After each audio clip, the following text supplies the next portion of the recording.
A lot of wishful thinking. But yeah, it's gonna be really weird at games this year to to see that side of the stadium just gone. Strange. It's going to be strange. And again, you're going from 56,000 or thereabouts with capacity, which has come down over the years, to 32,000 the next two seasons. That's it for Memphis football. And this year, again, could be a banner season for the University of Memphis. And then, as we discussed on Friday and has been discussed before, Arkansas is on that schedule in 25 to play in Memphis. Do you try to move them to another season so you could really take advantage of having an Arkansas play on your home field? Yeah, and attendance-wise, when Jeff Crane joins us tomorrow, we could talk more about that. When we talked to him in the spring, he had talked about the fact that there had been some initial talk about that. Now, again, it's not necessarily easy to just start switching these things around. First, you'd have to find a replacement for Arkansas on your schedule. Secondly, you got to get Arkansas to agree because they've got their future schedules done too, so it may not be easy for them to just move that game into some other season or whatever. So there's a lot that would have to go into that. But certainly, I think from the University of Memphis perspective, if you've got Arkansas coming in, you don't want it to happen on a season where you've got limited capacity at 32,000. Right. That is not not at all what you scheduled that home game to be. If you want to hit us up after the break, 360-8255. That's 901-360-8255. Hit us up on the Sissy's Log Cabin listener lines. You can call in or you can text in. We're also going to talk about the Open Championship won by Xander Schauffele. This hour of the program is brought to you by the Big Green Egg. Boy, with the weather we had this weekend, you had to be out there on the grill, and I did a little, what did I do? I did steaks on Saturday night. I did some wings yesterday, firing up that Big Green Egg. Can't beat it. Whatever it is you're looking to do, whatever it is you're looking to grill, it makes it very, very simple. It's the best grill there is and the last grill you'll ever need to buy. The Big Green Egg, go to biggreenegg.com, or you can go to the Ace Hardware stores around town or Hamilton Fireplace. They've got the eggs. They've got all the different sizes of the egg, all the egg accessories, and, of course, anything you need to know, they can answer those questions for you about the Big Green Egg. You're tuned in to Sports 56 Mornings with Greg and Eli on Real Sports Talk, Sports 56 and 98.5 FM. Add a little fun to your lunch break. Join Johnny Radio for Sports 56 Happy Hour from 11 to 1 every weekday on Sports 56 and 98.5 FM. Rick's Powder Coating for a beautiful finish every time. Rick's Powder Coating specializes in automotive, ornamental, residential, and industrial coating. With 2 conveyor lines and the largest batch ovens in the Mid-South, Rick's can accommodate all of your powder coating needs. Locally owned and operated since 2002, Rick's Powder Coating will customize a beautiful finish just for you. Drop by or call to see how Rick's Powder Coating can bring color to your life. 901-367-2771 or rickspowdercoating.com. Hi, folks. Rob Burkheimer, Sunrise Buick GMC Truck. It's our 35th anniversary of Sunrise, and we're celebrating with savings that are bigger than ever. Over 600 new cars and trucks to choose from with huge savings. It's a used car buyer's dream. Check it out at sunrisememphis.com. Hundreds of used cars and trucks with a lot specializing in cars and trucks under 20,000. Bad credit? It's okay. You're approved at Sunrise. Remember, we specialize in secondary financing. New cars and trucks aren't free, but at least they're affordable at the 35th anniversary sale going on now at all Sunrise locations. Coming from Pike Blue Case and Collier. If you own a business, you know Luttrell Belting keeps you moving. Luttrell has cost-effective belts, conveyor components, and 24/7 on-site service to keep you operating smoothly. Text are just a phone call away at 800-441-8946 or online at LuttrellBelting.com. Luttrell's Memphis plant stocks belting in nearly every size and finish, and if they don't have it, they'll make it. From ordering to selection, fabrication, and installation, your Luttrell sales rep is there for you. Luttrell Belting keeps you moving. Hi, everyone. Broadcaster and ER physician Dr. Jerry Punch here. We all know about the speed of sound, but have you ever thought about the sounds of speeding? If you drive over the speed limit, there are lots of sounds that you might hear. You could hear the sound of your vehicle crashing, the sound of first responders desperately trying to save you. You could even hear the sound of people crying at a funeral. Because if you drive over the speed limit, you could do damage that's beyond repair. One way or another, speeding catches up with you. paid for by NHTSA.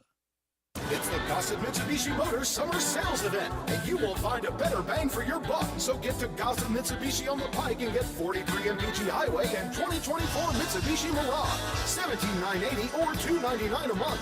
2024 Mitsubishi Outlander Sport, $26,530 or $379 a month. 2024 Mitsubishi Outlander Sport, we Gossett, $26,530 or $379 a month. And get vacation ready in 2024 Mitsubishi Outlander, $29,900 or $399 a month. Plus peace of mind with Mitsubishi's 10-year, 100,000-mile powertrain limited warranty. Gossett Mitsubishi, 1870 Covington Pike, and 24/7 at MemphisMitsubishi.com. If you want it, we got it at Gossett Motor Cars. 84 month, 500 military rebate, 500 loyalty, and 500 trade-in assist. Mirage RHO 10843, MSRP 18480. Sport RU1 11873, MSRP 28030. Outlander RCO 63695, MSRP 314. Includes all rebates and incentives. PF 695 excludes tax, title, and license. See dealer for complete details. Offer valid through end of the month with approved credit. Dealer stock only.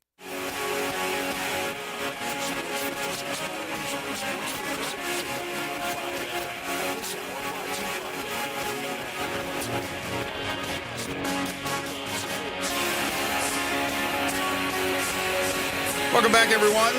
7:47 the time. If you watched the Open Championship, you got up pretty early, although it wasn't too bad. Got a chance to sleep in a little bit yesterday morning, wake up, pop on the Open Championship, and watch Xander Schauffele take over and win his second major of the season. 9 under, with conditions that were much better yesterday than they certainly were Saturday. But still, a tough test Royal Troon was, and 9 under is pretty impressive. And what's really impressive was a 65 on Sunday, as Schauffele wins by 2 strokes over Justin Rose and Billy Horschel, both at 7 under. Rose, a former major winner, has his 4th runner-up in majors. Billy Horschel still has not won a major, but Xander Schauffele, he's now a 2-time winner this year, and I think the conversation is on that it's not a slam dunk for Scotty Scheffler as Player of the Year. Now, still to come, the Olympics, still to come, the FedEx Cup playoffs. But this was the scenario I brought up with you, brought up with Steve Sands. What if Schauffele wins a second major? Where do we stand? He was tremendous. He just never seemed to be, never have an errant shot. No, that was as simple as you could probably make a final round at a British Open look. Like, there was never a bit of stress. I mean, the number of times he burned edges, it could have been a 63, 62. I mean, it was just, the second shot on 11 was just absolutely incredible. I mean, when nobody is doing anything on that hole, and for him to hit it up there to a couple of feet, and that kind of sealed the end for everybody else. But it was the most just kind of robotic round of golf you can imagine. I mean, again, just no stress, and made it look very, very simple. And I was mad because it took all the drama out of it. By the time you got to the last probably 5-6 holes, the thing was over. So it wasn't as much fun to watch. But he's impressive, man. And the thought was, once he kind of got that first one, could it unlock something? He finished in the top 10 in the other 2 majors this year. He wins 2 of them. Certainly something has been unlocked, and he is really, really good.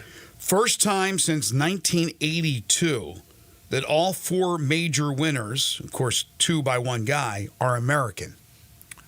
Yeah, that surprised me that it's been that long. I just assumed, I guess the thought figured, like, well, when Tiger was making his run and winning all his, certainly that some another American or 2 won, and then you would have that. But I had no idea it had been that long since that happened in a single season. Yeah, especially with Phil winning majors when Tiger was winning majors, but there were so many of those Europeans and other players from around the world that were winning at that time, and it was just, it was a little shocking too when I saw that First time since 1982. You also had, for a while there early, before, as you said, Xander Schauffele kind of took the drama out of it, you had the possibility of a Ben Curtis-esque, Todd Hamilton-esque winner and a guy by the name of Tristan Lawrence, who looked pretty good there for a while and played very well, finished top 10, and earned a spot back next year at the Open Championship.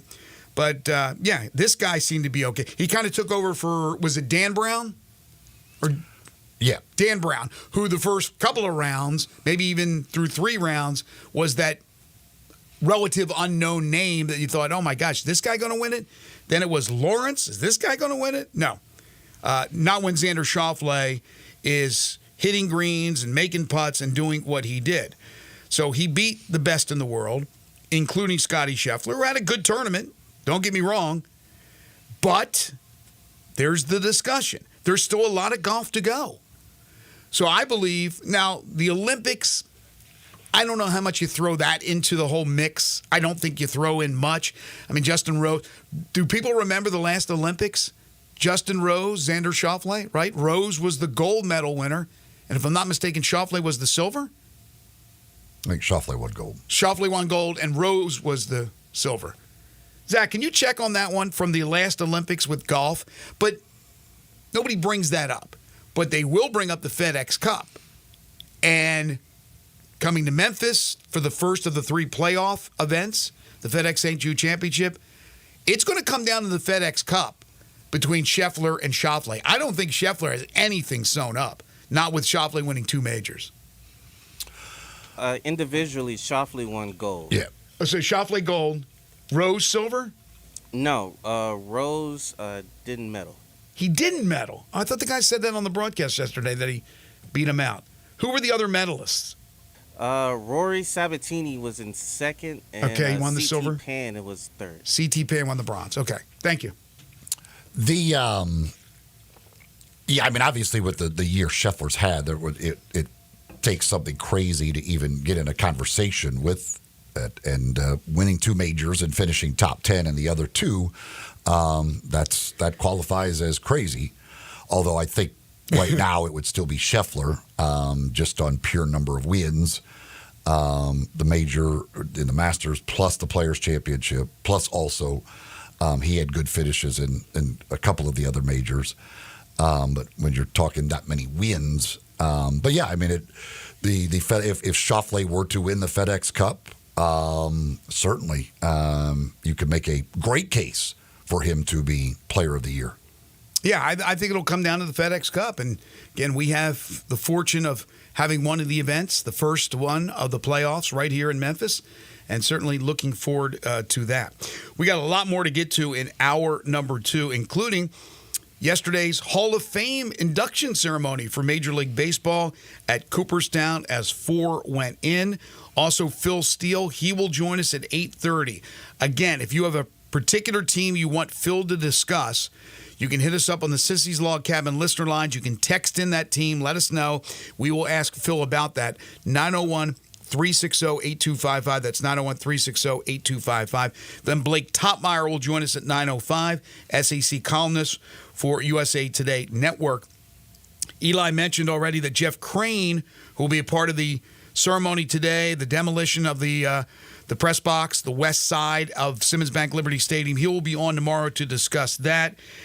Also tomorrow, Seth Hennigan to open up the show at 7:10 will join us from American Conference Media Days in Dallas. Connor O'Gara as well, Mickey Barker, and our golf segment. So a lot going on, especially early on in the week. I want to tell you folks about one of our great sponsors. That's All Star Chevrolet in Olive Branch. Let's drive to the lake, to the mountains, anywhere this summer in what you really want to drive in. A beautiful automobile from All Star Chevrolet.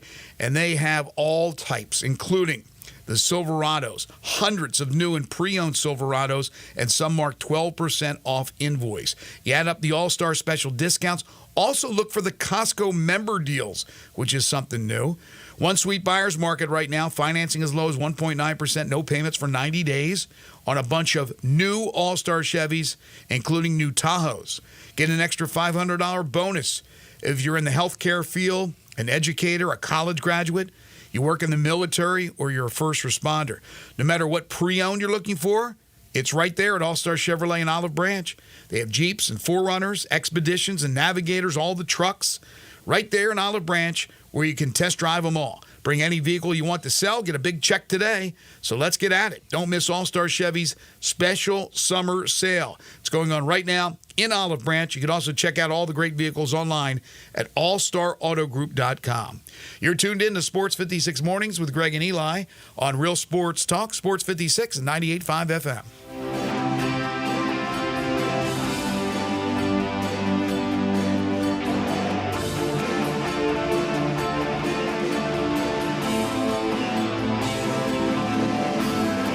Everyone loves home improvement. South Haven Supply and Warehouse 51 makes it easy. A real hardware store run by 3 generations of a real hardware family where you can get it all. Whether it's repairs, remodeling, or new building, kitchens, bathrooms, tiles, tubs, vanities, sinks, mirrors, lighting, furniture, even door hardware. All the latest designs as well as timeless classics. And if outdoor fun is on your mind, they have the big green egg and accessories. South Haven Supply and Warehouse 51, 8560 Highway 51. Easy home improvement.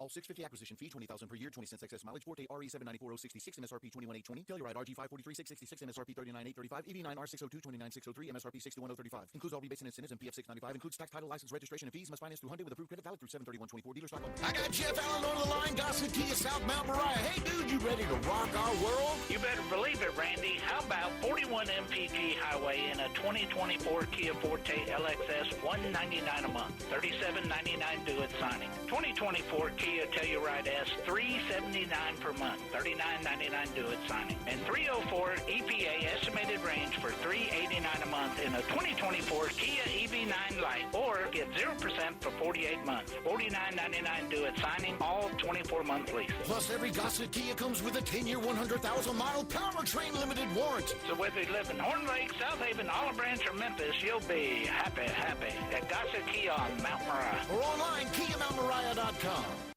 This is the story of the one. As head of maintenance at a concert hall, he knows the show must always go on. That's why he works behind the scenes, ensuring every light is working, the HVAC is humming, and his facility shines. With Granger's supplies and solutions for every challenge he faces, plus 24/7 customer support, his venue never misses a beat. Call, hit Granger.com, or just stop by. Granger, for the ones who get it done. Hi, everyone. Broadcaster and ER physician Dr. Jerry Punch here. We all know about the speed of sound, but have you ever thought about the sounds of speeding? If you drive over the speed limit, there are lots of sounds that you might hear. You could hear the sound of your vehicle crashing, the sound of first responders desperately trying to save you. You could even hear the sound of people crying at a funeral. Because if you drive over the speed limit, you could do damage that's beyond repair. One way or another, speeding catches up with you. Paid for by NHTSA. Do you know one of the best things you can do for your employees or family's health? Provide Arctic Clear bottled water. Arctic Clear bottled water is your locally owned and operated bottled water provider. Arctic Clear is 100% natural spring water with free delivery and setup, dependable service, and no long-term contracts. What an easy choice. Call Jeff Manus today, 901-382-2363, or visit arctic-clear.com. Arctic Clear bottled water. Call now, 382-2363. That's 382-2363. Ole Miss Rebel Yell is back. The Rebel Yell Hotline Radio Show is back on WHBQ Sports 56 and 98.5 FM. Every Monday night at 6, hear the latest news on your Ole Miss Rebels with Yancey Porter with 24/7 Sports, former Ole Miss defensive tackle Mike Fitzsimmons, Gordon Ford covering SEC Sports Call, and former Ole Miss baseball announcer Gary Darby. From kickoff to free throw to extra innings, your Ole Miss Sports on the Rebel Yell Hotline Show right here Monday night at 6 on Sports 56, 560 AM and 98.5 FM, your Mid-South Sports Station.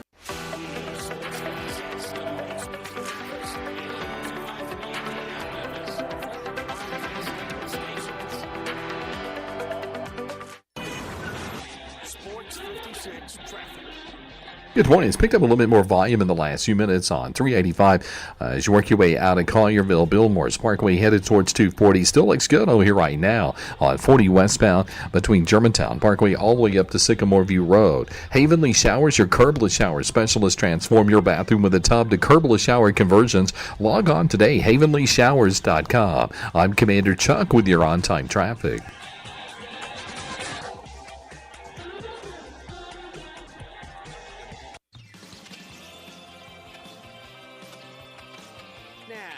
back to Sports 56 Mornings. Isn't it a lovely morning? On Sports 56 and 98.5 FM. This hour brought to you by James Gaddis Jewelers. Here once again, Greg Gaston and Eli Savoy.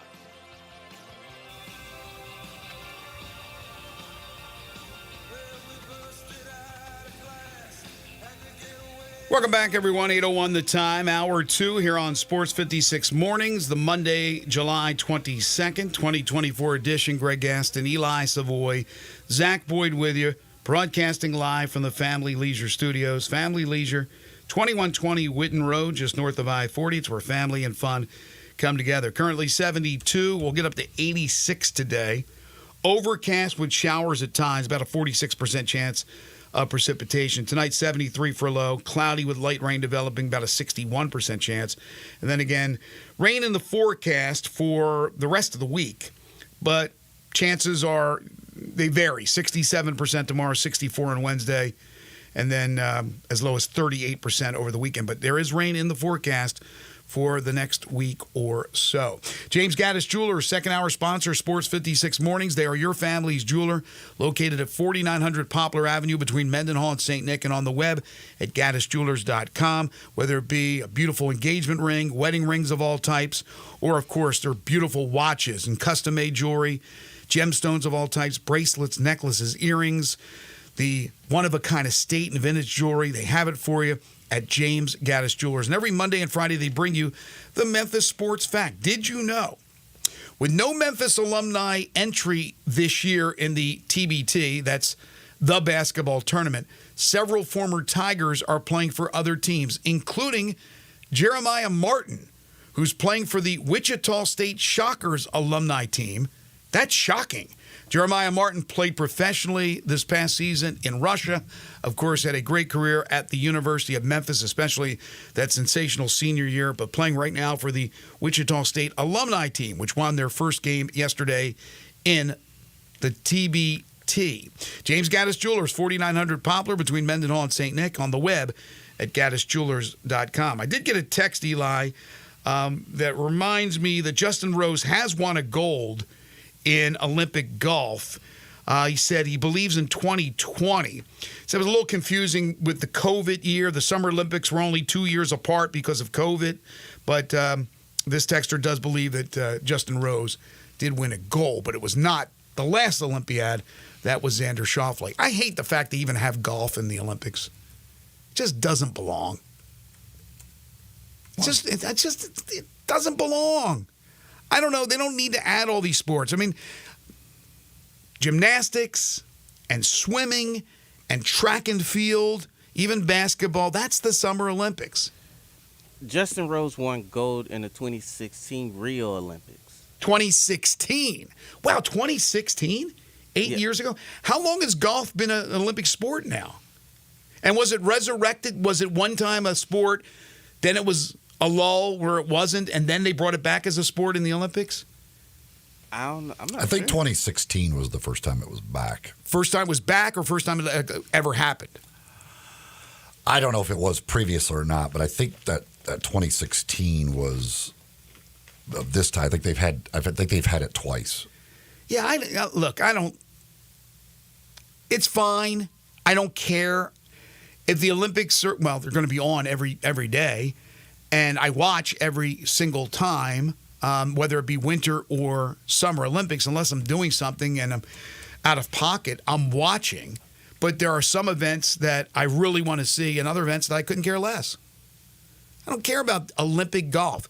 When they talk about the resumes of certain players, they talk about their majors, their wins, their maybe money earned.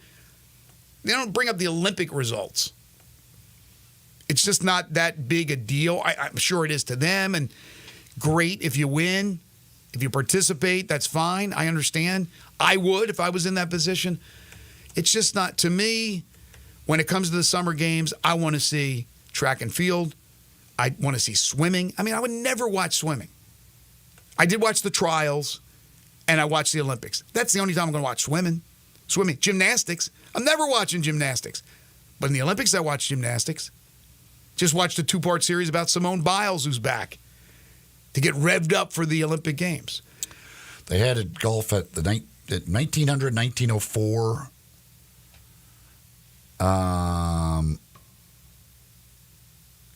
Who won gold then? Old Tom Morris? And then Young Tom Morris? 2016 and 2005. So 1908, this is on Wikipedia. It says a men's individual tournament was planned for the 1908 London Games, but a dispute amongst representatives of England and Scotland over the format led to British golfers boycotting. Piff was involved. Leaving 1904 gold medalist George Lyon of Canada as the only remaining entrant. He proceeded to shoot 108. He was entitled to claim the gold medal, but declined. Oh, really? In 1920, there were 2 golf tournaments planned at the 1920 Games, but were canceled due to lack of entries. I don't know. It's like in the middle of the season. Now, I know the majors are done now, but you got the FedEx Cup playoffs coming up. And here you go. Here's golf now. Is baseball a sport in the Olympics? It is, correct? Isn't there talk now that Manfred may consider having a lull in the schedule in the future to have the best play in the Olympic Games in baseball? That would suck. Yeah, there is talk about, possibly doing. I don't understand this. This says we've won 5 gold medals in golf, but there haven't been 5 golf events in the Olympics. So I don't know how we got 5 golds. I have no idea. The only one, we only have 2 of them. We've only won 2 of them. Xander Schauffele and Charles Sands in 1900. Remember him well. So if you had, and I can throw this out to our listeners as well. You have a choice. Your 3 favorite summer Olympic sports. And I don't want like a specific, like the javelin throw. Just track and field overall. Volleyball overall. Golf overall. In no particular order, who are your top 3? Zach, what 3 events do you want to see? 3 sports, not 3 events, 3 sports do you want to see? Baseball returns in 2028, by the way. It's not part of the Olympics right now. Okay, so, and that's what Manfred's talking about, is possibly having a couple weeks where they have the Olympics, stopping Major League Baseball. 2008 was the last time they had baseball. Okay, and that was like scrub guys were playing. Didn't Stubby Clapp once play for Canada? I think he did. He may have played on the Olympic team. But this is like actually having the best from all around the world play for their respective countries and take a break in the middle of the baseball season. Anyway, what 3 sports do you want to see in the summer games? Man, that's tough. Because my top 4 is basketball, swimming, track, and gymnastics. And that's my top 4. So I'd probably cut out basketball. Because you know what? The United States should win the gold in both men and women. And if they don't, that's a problem. Actually, baseball was in 2020. They had baseball up to 2008. Then they dropped it. 2020, they had it, but it's not this time, and it will be back in 2028. Yeah, what makes that decision? Why they drop something, one Olympiad, and then bring it back, and then have 2 more, and then they drop it again? I don't know. So which one would you cut out? Again, how often do you see gymnastics, track and field, swimming? At the Olympics. You can see basketball anytime. Yeah, but I don't know. I like seeing our guys go up against other countries. Against the South Sudanese with their 2 NBA players that they almost lost to in an exhibition game. All right, cut one out. You got to cut one out. I do basketball. You're cutting basketball out? Yeah. Okay, so we got the same 3. What about you? I like swimming. I like the gymnastics. Mm-hmm. They're the go-tos. And then other than that, it's just kind of... You like beach volleyball? I do like the beach volleyball. I like the regular volleyball. Mm-hmm. I like the outfits that they wear in the beach volleyball. But I'm going track and field because first of all, it's a lot of events. There's like certain things in track and field I like, but there are a lot of things in track and field that I can't stand. That's true. I can't. I mean, like I don't care to watch people run a mile, or certainly don't care to watch them run like 5 miles or a marathon. Like I have no interest in that. One thing I do not like is equestrian. I know it's not part of track and field, but like any horse jumping things. I couldn't care less about it. It's like going to the dog show. Watching the dog show from Madison Square Garden. All right, so last night, Major League Baseball Hall of Fame induction ceremonies. 4 new Hall of Fame members, including the colorful Jim Leland. He did not break out a cigarette, did he, on stage? Did not notice. I have no idea. You didn't watch it at all? No. Baseball and their Hall of Fame to me is their inductions are. I hate the fact that they do it in the middle of the season. To me, it should be like before the season, like the NFL does it. Like you could do a whole event, like with I just don't. I'm just not a fan of how baseball does it. I'm not a fan when it happens either because, first of all, it's hot as hell, and some of those guys up there may drop. They got some old dudes. Rod Carew, my favorite player of all time. He was in a walker, and they had to help him on the stage. I mean, they're sitting up there. I don't know how hot it was in Cooperstown, but I'm sure it wasn't cold. And these guys got to sit through hours of these speeches. And first of all, the induction ceremony takes forever. To me, if they're going to do it this time of year, it should be done like the day after the All-Star game or 2 days after the All-Star game where there are no baseball games going on. Yeah, I could buy that. But I'm still going to watch. I mean, I don't listen. I start to listen to the speeches, and then I flip it off. So I'm not listening to the whole thing. They're thanking their aunts and uncles and grandparents. And I'm like, okay. But I'm getting the gist of what they're saying, and they all did a great job. But Todd Helton, former Tennessee quarterback. Todd Helton with the great career with the Colorado Rockies. He goes in. Adrian Beltre with a fantastic career, third baseman, several teams, mostly with Texas. And then Joe Mauer played his entire career with the Minnesota Twins. And Jim Leland, as I mentioned, Major League skipper. Those were the 4. There was a couple of other, like the Ford Frick winner and all that. But those are the 4 that went in for the class of 2024. But I believe there were 34. I looked it up. There are 75 Major League Baseball Hall of Famers that are alive. 75. And we just lost Willie Mays. We recently lost Orlando Cepeda. But of the old guys still alive, I think Louis Aparicio is still alive. Sandy Koufax is still alive. There's some other ones that are up there. But there's 75. So 34 were on stage. So not even half. Some don't ever come. Like Steve Carlton, I would love to see him as a Philly. Never comes. But Mike Schmidt was there, and I don't think he was there last year. Definitely wasn't there. But to see those guys, that's what I get a kick out of when they're introduced. Now, I got Brian Kenny with Major League Baseball Network, and he keeps it brief. Whereas when Chris Berman used to do it, it went on forever. That's why those guys, I think, were dying of heat exhaustion up there. But Billy Williams and Sweet Swinging Billy Williams and Fergie Jenkins both there from the Cubs. Ryan Sandberg was there from the Cubs. Fergie's got to be getting up there, right? I don't know how old he is, but yeah, he's up there. He's a Canadian, right? He and Billy Williams both. Yes, he is. I don't think the Hawk was there.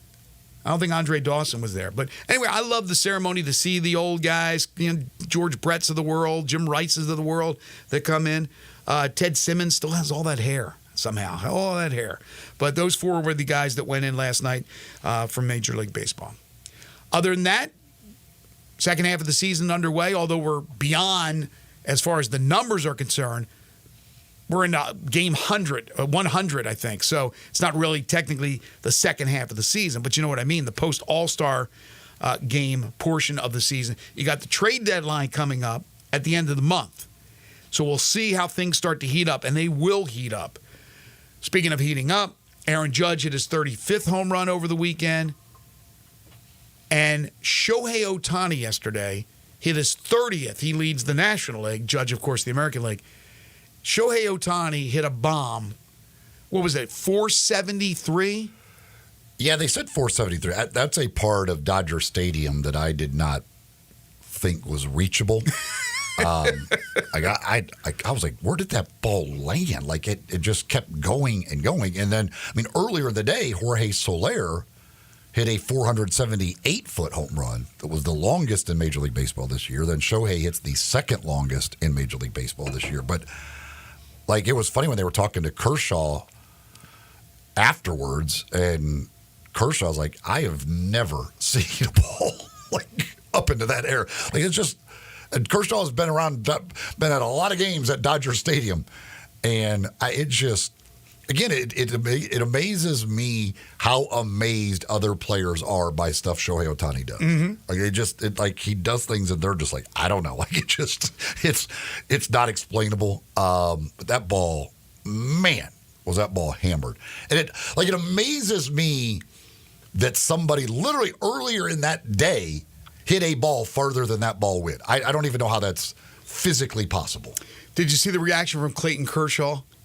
He was being interviewed as the home run was hit, and he said he has never seen a ball hit in that spot. Never. So I literally just said. I know. No, but I'm saying Clayton Kershaw said it. No, that's what I said. Clayton Kershaw said it. I'm sorry. I missed it. I missed it. I'm sorry. I was looking down. I was looking at my next topic. Sorry about that. But, yeah, that was pretty amazing. But Shohei, he amazes me every time. He and Aaron Judge. Aaron Judge, not to take away anything, knock the guy, because he's Japanese, but he's not the face of Major League. The face of Major League Baseball is Aaron Judge. He's the face, and he is on pace. Is he not on pace to break the record? Or is he a little bit behind right now? The home run record. Break his American League record? Or he's certainly on pace for 73. 35, he's almost halfway there. Yeah, but he's way past the halfway point. Yeah, of the season. that's true. That's true. I don't know if he's on pace to break his American League record or not. I don't know what pace he's on, but he's certainly not on pace for the overall record. We're still counting Bonds? I do. With the little asterisk next to it. From the world of the NFL, there were a couple of moves made over the weekend. Shaq Barrett retired. Two-time Super Bowl champion announced his retirement. Kenyon Drake also announced his retirement, the former University of Alabama running back. Camps, as I mentioned, are open. Not all the team's veterans have reported yet, but they will this week. The Hall of Fame game is right around the corner. I did finish finally the wide receivers series on Netflix.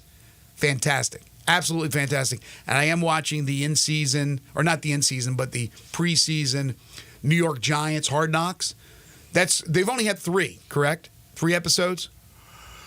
I believe this week's will be number 4, if I remember correctly. But as you talked about on Friday, and I had already watched the first 2. I hadn't watched the third when we talked about it on Friday's show.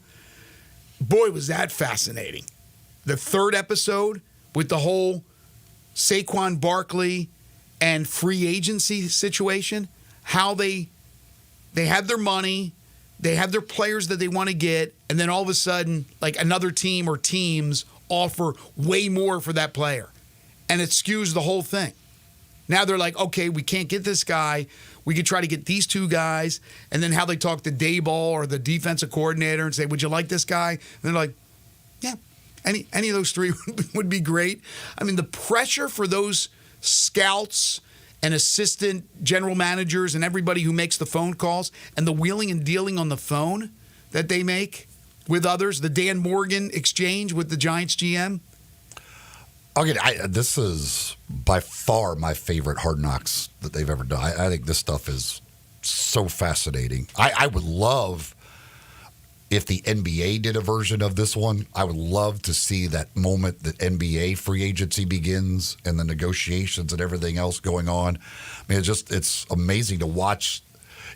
They're just all sitting there waiting for that moment when you could start negotiating, and then it's just get on the phones and how many different guys are talking to different players, and then come in and be like, if we go up to $7 million, we can get this done. Exactly. And okay, yeah, do that. Or it's an amazing thing of how this all works. And as he talked about, like the GM talked about, like it's completely out of you have all of this plan, but it is completely out of your control at the same time. And then when the owner comes in and says, man, if Saquon goes to Philadelphia, I'm going to have trouble sleeping at night. And you're like, oh, God, he's going to have trouble sleeping at night because I know where Saquon ends up. I mean, and just the back and forth, all of that stuff. I think this is, like, riveting television. I like the other Hard Knocks, but this to me is so much better. No, they're all great. This is fascinating because it's something that we're not privy to, right? We're like inside baseball. We're inside the room when all these moves are being made. The NBA, it would be fantastic, but could you imagine? Zach Kleiman, he would say, "Can you take the cameras out of the room? We don't hear anything. We don't see anything." The Grizzlies would never agree to do it. They would never. But I would love to see something like that again on the NBA, just for the free agent period, let alone the draft. But like the draft stuff in this one is awesome. I mean, when they're in those draft meetings and Brian Daboll's quizzing the quarterbacks, that's just crazy stuff to watch and see how they throw stuff at these quarterbacks and expect them to be able to answer and everything else. It's really cool to see that stuff. I know SEC Media Days wrapped up last week on Thursday. Ross Dellinger, though, tweets out that SEC coaches tell Yahoo Sports that they anticipate distributing as much as $15 million annually in rev share to football players, or $250 million as a league. They expect a roster size of around 105 and believe NIL collectives will remain as a recruiting sweetener. Okay, so a couple of things. One, that's the way I felt all along, that even though we heard about the revenue sharing when the deal was made and they settled the $3 billion that was paid out and all the revenue sharing talk, that the collectives weren't going away. That's separate. So players can earn money through revenue sharing and then additional money through the collectives. So that's not a surprise whatsoever. What's a little bit surprising is, first of all, 105 roster size. I thought that would drop. $15 million annually in rev share. I thought we're talking about numbers that were over 20. Yeah, I mean, again, all this stuff still has to be figured out. The law, the settlement has to all be finalized, all that stuff. And I think these schools and these conferences, everybody has to kind of, once it's done, kind of figure out what's even possible. And then I don't know that anybody knows for sure exactly what's going to be happening. I know it's breakfast time, but before too long, you'll be hungry for lunch or for dinner, and I got an option for you. Corky's Ribs and Barbecue, one of the great barbecue joints here in Memphis with 4 locations: Poplar Avenue in Memphis, Poplar Avenue in Collierville, Germantown Parkway in Cordova, and Goodman Road in Olive Branch. They've been serving up delicious slow-smoked barbecue for nearly 4 decades, and they've been catering that same time period. So they've been catering since they came into existence. You got an event coming up, you want it catered? Just call Corky's. They'll start you out as low as $8.99 per person. You get out a third of a rack of ribs for just $7.99 when you purchase an entree, maybe a barbecue sandwich or their award-winning catfish plate or any entree on the menu. Party packs start at just $7.49. Lunch specials every day. Again, they're at Poplar Avenue in Memphis, Poplar Avenue in Collierville, Germantown Parkway in Cordova, and Goodman Road in Olive Branch. Corky's Ribs and Barbecue, open for lunch and dinner 7 days a week. The great Phil Steele joins us next as we get ready for the college football season. This is Sports 56 Mornings with Greg and Eli on Real Sports Talk, Sports 56 and 98.5 FM.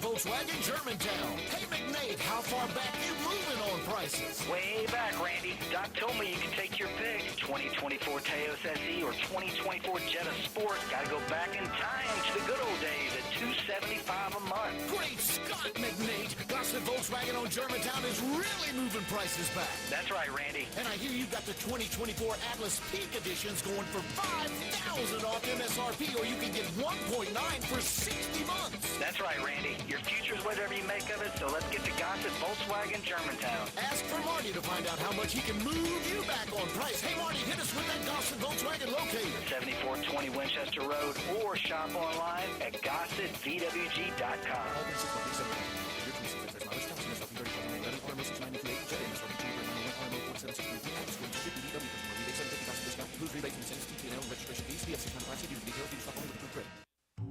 Hi, I'm Andy Meadows. Radio Update. What is Radio Update, you ask? It's an online publication specific to radio that shares innovative ideas about how to move our industry forward. Check us out if you're in radio or interested in getting into an industry that's over 100 years old and stronger than ever. Broadcast radio is now the largest mass medium in the United States. If you're like me and you have a passion for radio, or you want to put the power of radio to work for your brand, log on to radioupdate.com. They're taking care of business in Memphis right on the river with Grind City Brewing and all of their great products. Look, this was a dream come true for a father and son duo. And if you have not been to that brewery right on the river, just to the north of downtown, you're really missing something special. And now you can't miss their products. Wherever you go, you see a brand new label. It's clean, it's beautiful, it's distinctive. You'll know Grind City Brewing, and of course you know their products like Poppy's Pills, that great Pilsner, or Tiger Tail, that very creative craft malt liquor. There's the new Thaddeus Amber Lager. That is absolutely a great light beer. There's the India Pale called Godhopper. It's outstanding. And then there's the Belga, the Belgian-style wheat ale. They keep bringing hits at Grind City Brewing. All right, when it comes to getting life insurance for your family, a lot of excuses can get in the way. But ask yourself this: if something were to happen to me, who would pay the mortgage, the kids' education, and the other bills? Then forget the excuses and check out Ethos Life, the online, easy way to get life insurance in 10 minutes. Ethos has rates that you can afford, like a $500,000 policy for a 40-year-old male starting at $1 a day or $30 a month, with a few health questions and no medical exam. Get your free quote right now at checkethos.com. That's checkethos.com. Not available in all states. Rates do vary. Listen each and every Sunday morning at 10 a.m. and join Ottawa Presbyterian Church for worship. Ottawa is an ACUSA church located in town Memphis. Sports 56 traffic. Good morning. Trying to clear up a couple of earlier wrecks. It's decided to get heavy over here at times on 40 West, coming past Sycamore View Road. That normal buildup as you get up on that 240 flyover. Some of that traffic is getting off there onto Sam Cooper, coming inbound, which actually looks pretty decent inbound on Sam Cooper. 40 East, it's moving at the moment across the Hernando de Soto Bridge over from West Memphis. Havenly Showers, your curbless shower specialist. Transform your bathroom with a tub to curbless shower conversions. HavenlyShowers.com. I'm Commander Chuck with your on-time traffic.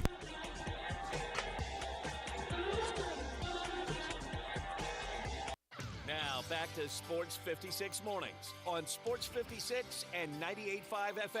This hour is brought to you by James Gaddis Jewelers. Genuine diamonds, baby. Here once again, Greg Gaston and Eli Savoy. Welcome back, everyone. 8:29 is the time. Phil Steele scheduled to join us here in the next few moments. They had a great event Saturday at AutoZone Park, a sellout for the Redbirds with 10,058 in attendance. And they had basically Tiger Day or Tiger Night with a bunch of Tiger athletes there and meeting the fans, signing autographs, taking pictures and things of that nature. Seth Hennigan and Tyrese Hunter and Tyreek Smith and a lot of players from the basketball team, both teams, I guess. I don't know if the women were there or not. And then the football team as well. Of course, Seth Hennigan and Chandler Martin will be representing the University of Memphis football team along with head coach Ryan Silverfield at SEC, at American Conference Media Days today and tomorrow. Seth Hennigan is scheduled to join us tomorrow morning at 7:10. Today, the players, starting at about 2 o'clock, will meet the media. And then tomorrow, we'll be really busy with all the coaches. And then Commissioner Tim Pernetti, friend of the show, will speak, and they'll have the media predictions somewhere after 8 o'clock tomorrow morning. Again, I'll be curious to see what happens. I would expect Memphis will be picked to win the American Conference, but we'll see. Yeah, I think that will be a close vote, especially with the schedule that Memphis has. I would think that vote probably will end up being pretty darn close. Yeah, I mean, UTSA losing Frank Harris after, 25 years. He was a proven veteran quarterback who they could depend on, and he's gone. And you would think that's a big hit for UTSA. But what you got to take into consideration as well is who replaces these players, who they get in the portal, who they get through the high school ranks or junior colleges, but also the schedule. And that's what's going to be an interesting part of our conversation with Phil when it comes to the University of Memphis, because of the schedule that they play. Again, it's the American Conference. I know comparing to other SEC or Big Ten, ACC, Big 12, it doesn't compare. But when you look at the fact that they've played, or they will play, 3 of the better teams on the road, that makes it a bigger challenge. Without further ado, he is one of our favorite guests to have each and every year to kick off the college football season, the official start of the college football season, with the great Phil Steele, the founder, publisher, and editor of Phil Steele's College Football Preview. You can follow Phil on Twitter at PhilSteele042. Phil, I don't know if they still put out the phone books, but your 2024 Phil Steele College Football Preview is about as big as a New York phone book, which we all love for our football junkies out there, because it is chock full of information. It's the most comprehensive magazine out there. It's the most accurate magazine over the last 29 years, and it's great to have you back on the show. Hey, it's a real pleasure. I always enjoy being on the show with you guys, and what were you on vacation or something? This magazine went to the press July 4th. You're just having me on now? Yeah, we were on vacation. Usually July is our vacation time, but it's great to have you on now. So let me jump right to Memphis. Usually I build it up for the locals, and we wait to get your thoughts on Memphis, but obviously, in this magazine, you have said a lot of positive things about Seth Hennigan, about Memphis, both offensively and defensively, and I'll let you expound on that. But you do not pick them to win the American Conference. Yeah, and the basic thing there is definitely the schedule. In fact, if you look in the front of the magazine, I have the power poll, which lists the strength of the teams. I rate Memphis number 45 in the country. I rate UTSA number 56. USF number 60, and Tulane number 71, which would beg the question, why do I have them tied for second? And the basic thing is the schedule. You look at Memphis under Ryan Silverfield, and they are almost unbeatable at home. At home they're 21-6, on the road just 8-11. And of the 4 main contenders that I see in the American Conference this year, UTSA, Tulane, Memphis, and USF, Memphis actually has to play each of the other 3 on the road this year. Compare that to like Tulane's schedule. Their road games this year are against Charlotte, North Texas, Navy, and UAB. They, of course, get Memphis at home. So I think schedule-wise is the main reason. But I think Memphis is the most talented team in the American Conference this year. The big question is going to be, can they handle that road schedule? Do you believe the American Conference champion has the I guess, kind of most direct line to being that Group of 5 representative in the playoff? Yeah, they definitely have that opportunity. I think it's between the American and the Mountain West, really, for the top 2 teams to get in there, or the top 2 conferences. And I think that if you come out of the American, especially, let's say Memphis was to pull an upset this year at Florida State, wow, that would put everybody on guard and put them right at the top. But yes, the American has a great shot at getting to it, and you got to love the playoff excitement, huh, guys? Mm-hmm. That the Group of 5 has now, because everybody's alive right now. Do you think Boise is that good, or is it just they're the best of the mountain?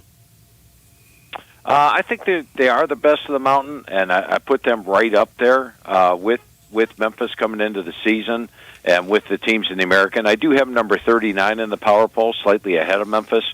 I like their quarterback in Malachi Nelson. He was my number 2 rated quarterback coming out of high school, originally signed at USC. They've got Ashton Genty at running back.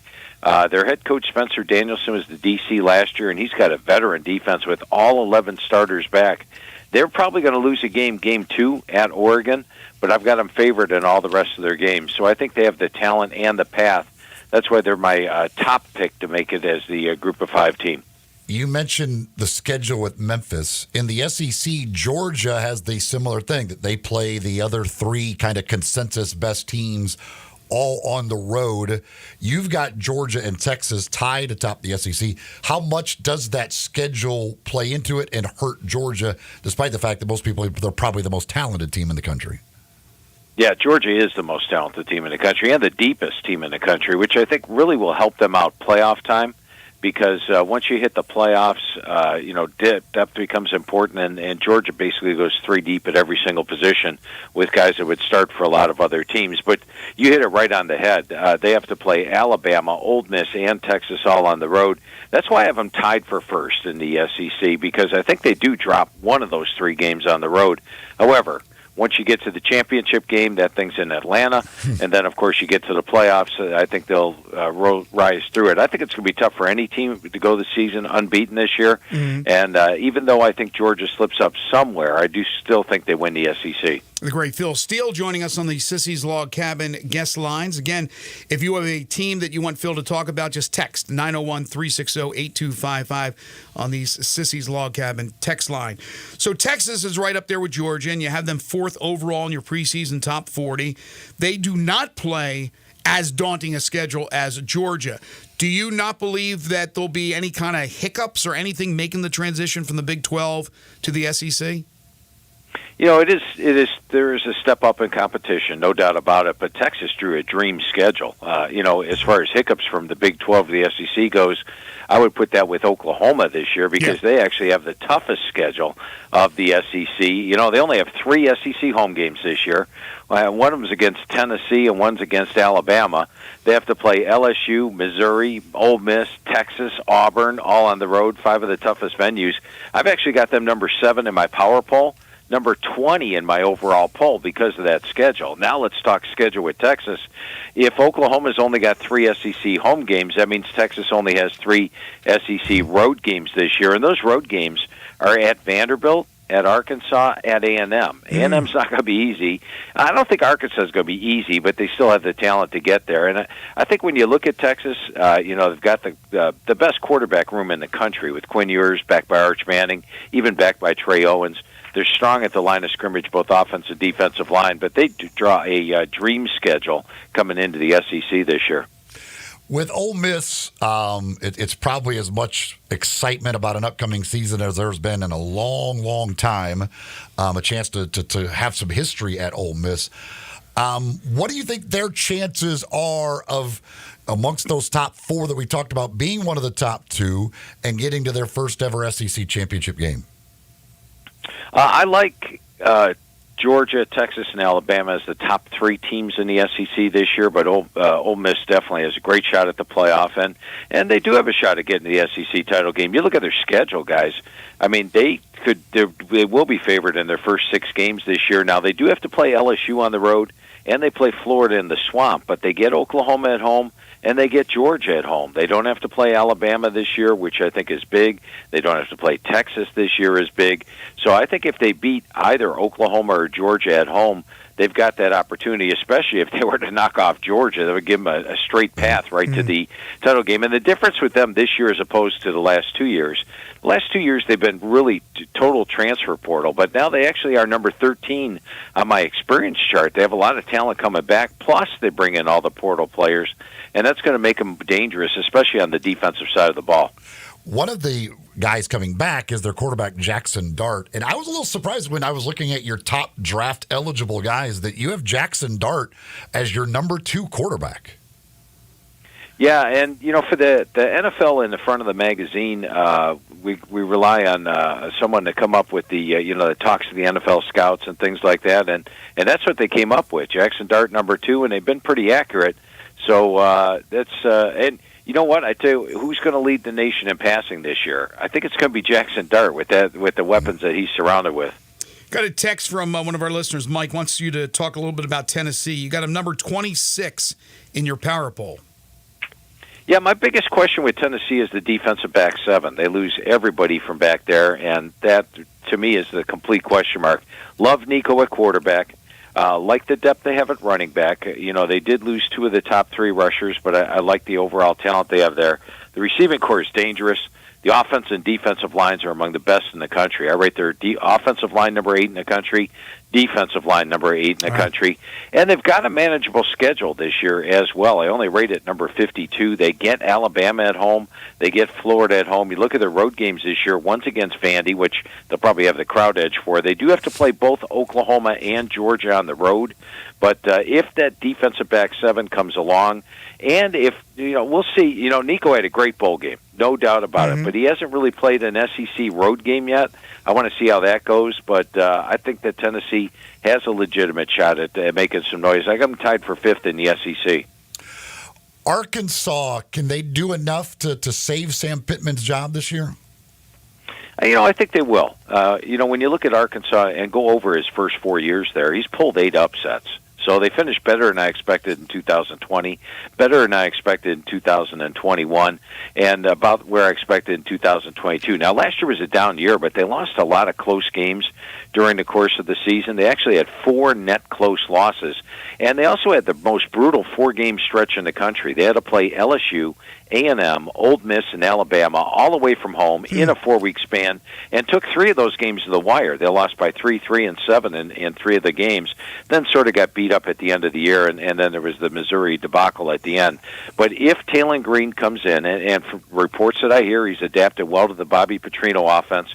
I love the running back with Jaquindon Jackson. The offensive line will be stronger this year, and I'm counting on Pittman to pull an upset or 2. So I think they get back to a bowl game, and I think Pittman's doing a pretty good job there at Arkansas. Another text from Sonny on Mississippi State. He's a Mississippi State fan, but realizes this could be a tough year. New coach in that will take over the reins. What are the chances for the Bulldogs to do anything this season? Yeah, I did pick them towards the bottom of the SEC. It does look like a rebuilding year. This is yet another head coach coming in. This is the 3rd head coach in basically 2 years. You've had a lot of attrition on the roster. Most of the guys from last year have left. I count them as 5 starters back on offense, 5 on defense, but that includes the transfers coming in. And they play a pretty tough schedule. It's number 16 in the country. So, Sonny, I think you've got Mississippi State will be pointed in the right direction, but this looks like a rebuilding year to me. Another text asking about what your thoughts are on what Dion will do in year 2 at Colorado. I'm looking for more of the same as last year, which is basically they'll have some highs, but in the majority of the time they're going to struggle to win games. And you look at their schedule this year, they have to play Kansas, Texas Tech, Arizona, UCF, Nebraska. Even Colorado State's going to be a tough test. Remember, Colorado State, they had them by 2 scores late in the 4th quarter last year and lost in overtime. Their over-under win total's 5.5 coming into the season in Vegas, and I think if Colorado makes a bowl game, it would be a good year for them. I think they're going to have another off year. Each year you put together a list of your most improved teams. You have your 15 most improved. You have 2 from the American Conference. East Carolina, you're number 1, and then UAB is number 15. Phil, could you talk a little bit about why you think East Carolina will be the most improved? And then also, if you wouldn't mind, talking about number 9, Arkansas State. They're about an hour and change up the road from us, so we got some Red Wolves fans that listen to the show. Oh, nice. With East Carolina, I put them number 1 on the most improved list because I think they're going to have the biggest jump in record of anybody in the country this year. Mike Houston is doing a great job. Last year, things did not go well. They got below average quarterback play. I think the quarterback play is vastly upgraded with Jake Garcia coming in from Missouri, Caden Hauser coming in from Michigan State. They've got Harris back at running back. The offensive line looks solid. The receiving corps got some upgrades, bringing in Winston Wright from Florida State and Anthony Smith from NC State. The defensive line, Coach Houston feels, is the best defensive line he's had since he's been there. And there was really nothing wrong with their defense last year. They only gave up 341 yards per game, 22.4 points per game. They also get a drastically easier schedule than last year. I rated the number 122 schedule in the country. The only game I got them an underdog is at Liberty and home to UTSA. And if you look at American Conference play, they avoid the majority of the big boys. UTSA is the only one they play. They do not play Tulane. They do not play Memphis. They do not play USF. They play all 3 of the bottom teams in the conference. I think they take a big jump schedule-wise, talent-wise.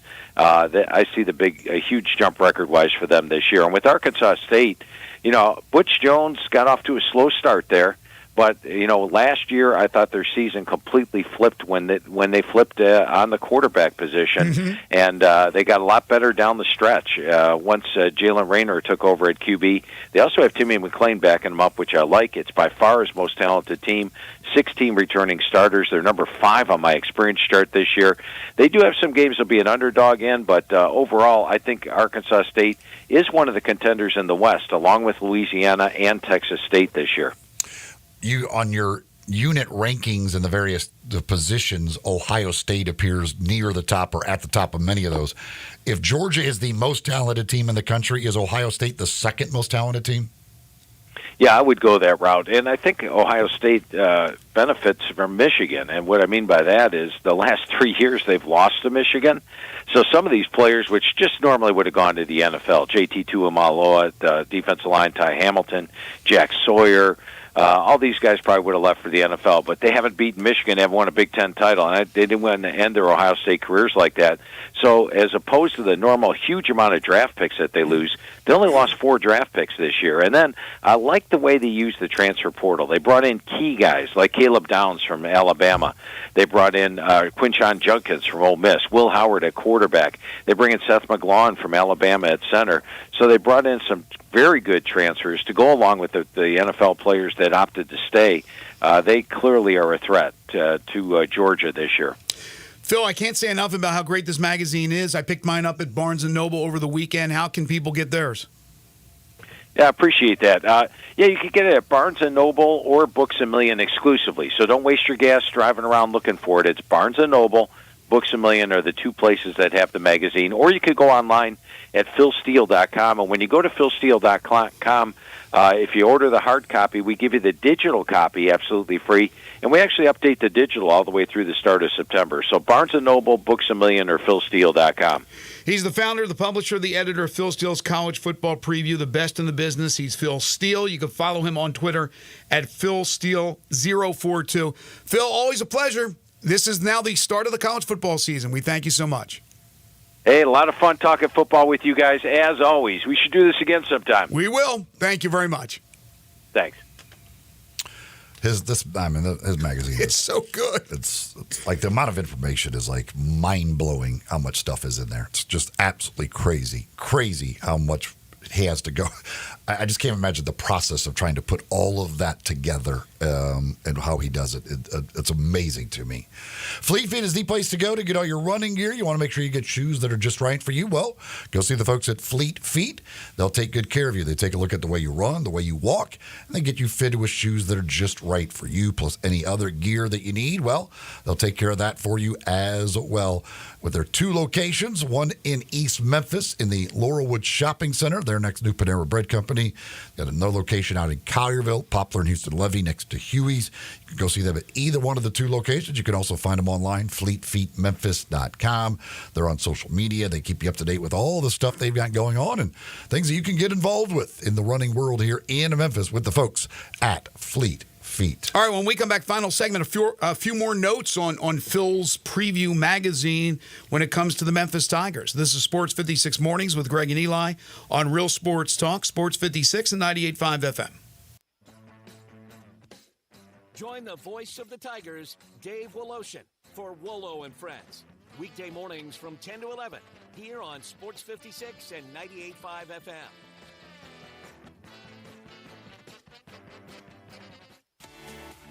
Jason's Deli. When you're dining in or picking up curbside, you can expect wholesome food and no surprises. Just delicious sandwiches, crisp salads, and quick quality meals made with the freshest ingredients and no artificial trans fats, MSG, high fructose corn syrup, or artificial colors and dyes. Around here, a lot of thought goes into what we put into our food and what we take out of it. Because you're not just taking the bite, you're getting a taste of who we are. New items are constantly being created to expand our menu for all tastes and special diets with vegan and gluten-free options available. Convenience and on-time delivery you can count on. It's just a click away at jasonsdeli.com. So whether you need to feed 5 people or 5,000, the team at Jason's Deli, they have the credentials and the commitment to keep you satisfied. Freshness is nearby at Jason's Deli, locations at Ridgeway in the Parkway Center, Poplar in Highland, Germantown Road in Cordova, and Goodman Road in Olive Branch. Jason's Deli is wholesome food and no surprises. I'm Gary York. I'm the service director at Lexus in Memphis. Our service department wants to be more than just a place where you get your oil changed. We do glass repair, windshield replacement, recalibration of your camera and sonar systems, even wheel repair, tire replacement, all the things you would expect from a luxury automotive dealer. Please check out our website. You can schedule your appointment, check out our specials, hours of operation, or if you'd like to do it in person, please reach out to one of our associates at 901-271-5199. At Fisher Investments, we may seem like other money managers, but we're different. Are you really that different than the rest of us? We are. As a fiduciary, we always focus on what's best for our clients. What services do you offer besides investing?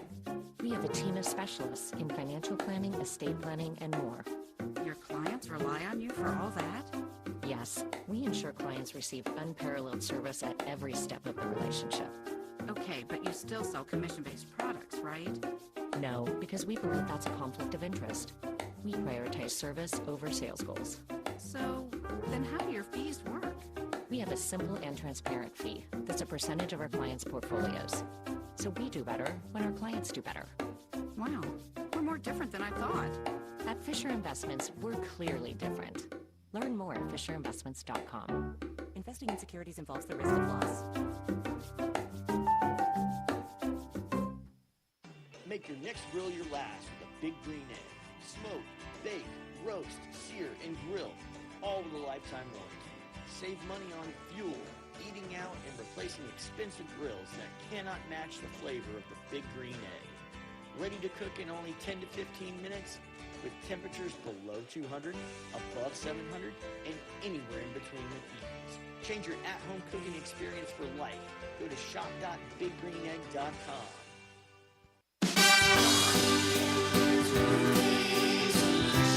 Chris Price here for Brian Elder Roofing. For nearly 2 decades, we've installed some of the best roof systems across the Mid-South. To the tens of thousands of clients we've served, we are honored. So many of you call our team at Brian Elder Roofing your roofers. Our team is dedicated to serving you and keeping your family safe, dry, and mold-free. The recent hailstorms have caused massive damage, and many of these will go unnoticed for years, even though the golf ball-sized hail we just experienced in the Mid-South compromises even the best-built roof system.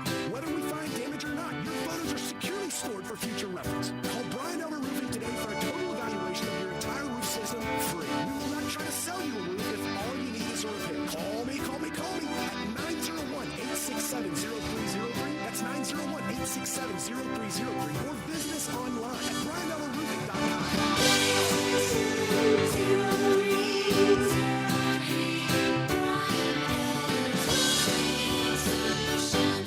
Now back to Sports 56 Mornings on Sports 56 and 98.5 FM. This hour is brought to you by James Gaddis Jewelers. Diamonds are forever. Woo! Here once again, Greg Gaston and Eli Savoy. Welcome back, everybody. So Phil really likes Seth Hennigan, and what's not to like, he has Hennigan as the 14th best quarterback as far as draft-eligible quarterbacks for the upcoming 2025 draft. He has Memphis as the 13th best individual quarterback unit. So Texas 1, Georgia 2, Oregon 3, Alabama 4, Ole Miss 5. He's got Memphis number 13 as far as that is concerned. I think he also gives some love, and I can't find the exact spot he has Memphis defensively, but I think he likes Jordan Hankins' defense as well. A lot of love for Rock Taylor as far as wide receivers are concerned. There's just so much stuff here trying to look at it all.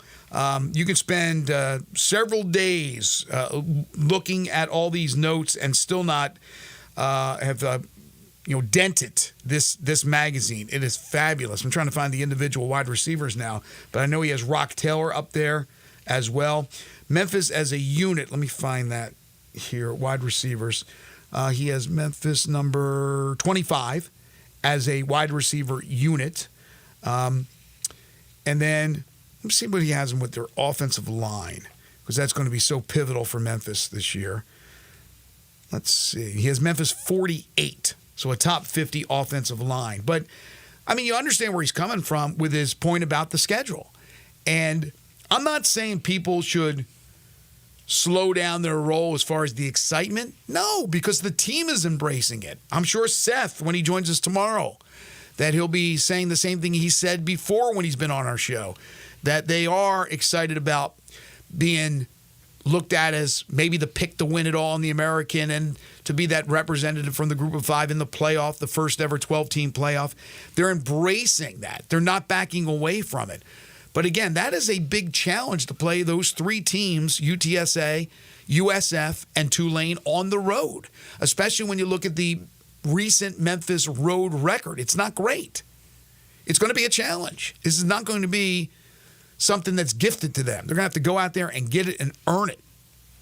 Yeah, it's they got the short straw as far as schedule goes amongst those teams, but all you can do is play the ones in front of you, and you got to go out and win them. And you just got to make sure you win enough to get you into that conference championship game. That's the main thing. Is you got to make sure you get yourself in a position to be in the conference championship game, because the playoff dreams, all of that, none of that matters if you're not playing for the conference championship and winning the conference championship. Absolutely right. It's only the conference champion, the highest ranked conference champion. Now, again, Boise State, they will lose at Oregon. The Tigers, more than likely, not a guarantee, but they will have probably a tough time at Florida State. I don't know if I want to say a tough time, but I think they have a chance. I love this team, I really do, but that's a tall task. So if they both lose those games, which again are expected, one loss to Oregon, one loss to Florida State, no big deal. Then you get into the respective conference play. Boise State is going to have a lot easier time with their schedule than it will be for Memphis. But you lose one game and win the conference championship, and let's say Boise State loses one game and wins their conference championship, Memphis will they will, in my opinion, be the pick over Boise State, because I think they play what is considered in a tougher conference. The American is looked at as, I think, as a tougher conference, top to bottom, than the Mountain West. Not substantially better, but enough, I think, where they would get the benefit of the doubt. You lose 2 in the conference and win the championship, and Boise loses only 1, then they will give it to Boise. It's just the way it's going to happen. So there's going to be pressure each and every week for Memphis to reach its ultimate goal. Its ultimate goal is to win the conference championship, but the cherry on top is to get into the playoff. Well, from football to basketball, let me tell you about Shoot 360 Memphis, one of our great sponsors. They are now open in Cordova, so they have 2 locations in Collierville and in Cordova. If you want to become a better shooter, a better all-around basketball player, learn the proper ways to shoot the ball using modern analytics, then Shoot 360 Memphis is for you. It's the same system that stars like Steph Curry use. It's a revolutionary training facility. It combines cutting-edge technology with expert coaching to improve shooting skills. The facility is equipped with advanced shooting machines that provide real-time feedback on shooting accuracy and, more importantly, arc and depth. Players can track their progress and analyze their performance, but arc and depth is keys to becoming a better shooter. This is just a really cool place. If you are interested, if you have a basketball player in your family, if you are a basketball player and want to get better, then do yourself a favor, give them a call and set up a tour of their facility, one of the facilities, whether it's Collierville or Cordova, and you'll get the gist of what they do. 901-316-5500. That's 901-316-5500, or go online to Shoot 360 Memphis and sign up now. You can sign up for either of the locations or both, Cordova and Collierville, so you can go to either one. Also, they've transitioned to monthly membership, so you're not bogged down with a long-term contract.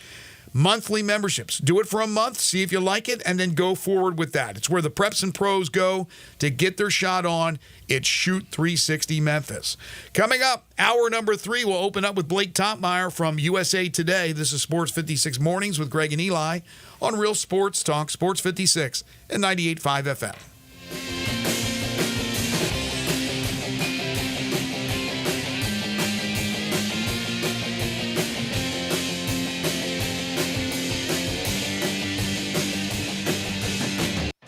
Sports in all the wrong places? Try the Owner's Box Sports Bar and Grill in Lakeland Town Square.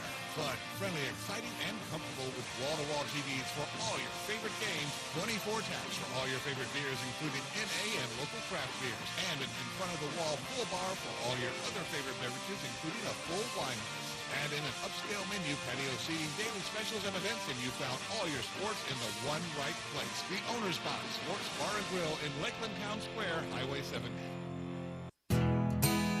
Nestled in the heart of East Memphis, located corner of Park and Cherry, is a beautiful residential neighborhood. I'm here at Town Village Audubon Park interviewing a new resident, Carolyn. Share with us why you chose Town Village. Well, if your parents or special friends need to make that big move, let me share with you my experience. It was tough for me to leave home, but then I discovered Town Village. I would like to highly recommend Town Village to you and your loved ones. After looking at all the amenities and meeting all the people and staff, I was hooked. From restaurant, bistro, 3 meals per day, housekeeping, transportation, security, health care, physical therapy, exercise room, and even a heated pool and spa. Come see us and make your new home in Town Village. Visit us and call Daniel at Town Village Audubon Park at 901-374-7342. There's no place like home, Town Village. Are you ready to ride? Well, we got it covered at Gossett Kia on the bike. Get 41 MPG Highway and 2024 Kia Forte LXS. $199 a month, $37.99 do it sign. 2024 Kia Sportage, $279 a month, $34.99 do it sign. Or how about a 2024 Kia EV9 Lite with 0% APR available for 48 months? Or get 304 EPA estimated range for $389 a month, $49.99 do it signing. All 24-month lease. Plus Kia's 10-year, 100,000-mile powertrain limited warranty. Call Bobby J. He's ready to put you in your new Kia today. Gossett Kia 1900 Covington Pike online, KiaCovingtonPike.com. If you want it, we got it at Gossett Motor Cars. Acquisition fee $20,000 per year, 20 cents excess mileage. Forte RE 794,066, MSRP 21,820. Sportage R73 16197, MSRP 28,865. EV9 R60 29,603, MSRP 61,035. Includes all rebates and incentives and PF 695. Includes tax, title, license, registration, and fees. Must finance through Hyundai with approved credit valid through 7/31/24. Dealer stock only. All right, when it comes to getting life insurance for your family, a lot of excuses can get in the way. But ask yourself this: if something were to happen to me, who would pay the mortgage, the kids' education, and the other bills? Then forget the excuses and check out Ethos Life, the online, easy way to get life insurance in 10 minutes. Ethos has rates that you can afford, like a $500,000 policy for a 40-year-old male starting at $1 a day or $30 a month with a few health questions and no medical exam. Get your free quote right now at checkethos.com. That's checkethos.com. Not available in all states. Rates do vary. Rick's Powder Coating for a beautiful finish every time. Rick's Powder Coating specializes in automotive, ornamental, residential, and industrial coating. With 2 conveyor lines and the largest batch ovens in the Mid-South, Rick's can accommodate all of your powder coating needs. Locally owned and operated since 2002, Rick's Powder Coating will customize a beautiful finish just for you. Drop by or call to see how Rick's Powder Coating can bring color to your life. 901-367-2771 or rickspowdercoating.com. This Sports 56 traffic report is brought to you by Luttrell Belting. They keep you moving. Sports 56 traffic. Good morning. Just a couple of accidents in their clearing stages out here. It never got too bad as far as big delays out here, and that's good. But there's still plenty of radar down I-40 coming in from Fayette County into Shelby County out there around 269. Still a little bit of volume trying to make its way up through the Midtown area right now on 240 North over here at Lamar. Havenly Showers is your curbless showers specialist. Transform your bathroom with a tub to curbless shower conversions. Check out havenlyshowers.com. I'm Commander Chuck with your on-time traffic.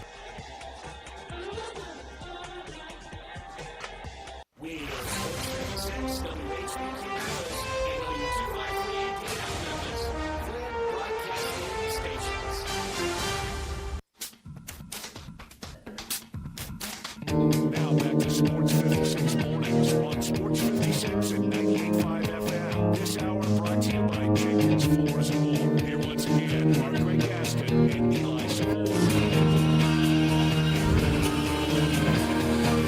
74 degrees, and we'll get up to 86 today. Overcast with showers at times, about a 54% chance of precipitation. Then cloudy tonight, 73 degrees with light rain and rain in the forecast. Not an all-day thing tomorrow, about a 60% chance, but there is rain in the forecast for the next 6 or 7 days, all through the weekend. And we are just starting the new week, so that's a lot of precipitation if the forecast is accurate. Greg Gaston, Eli Savoy, Zach Boyd with you from the Family Leisure Studios. Family Leisure, where family and fun come together. 2120 Whitten Road, just north of I-40. Blake Topmeyer joins us in just a moment. Do want to tell you about our third-hour sponsor.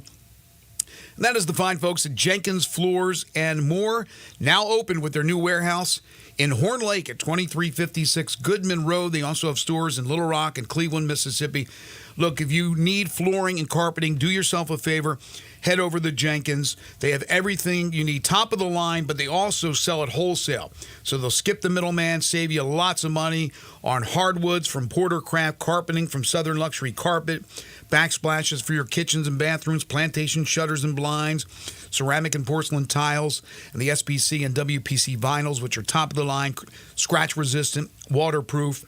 If you're a homeowner and you could do it yourself, then go out there, get all the material you need, and do it yourself. If not, you call Jenkins. They will come to you.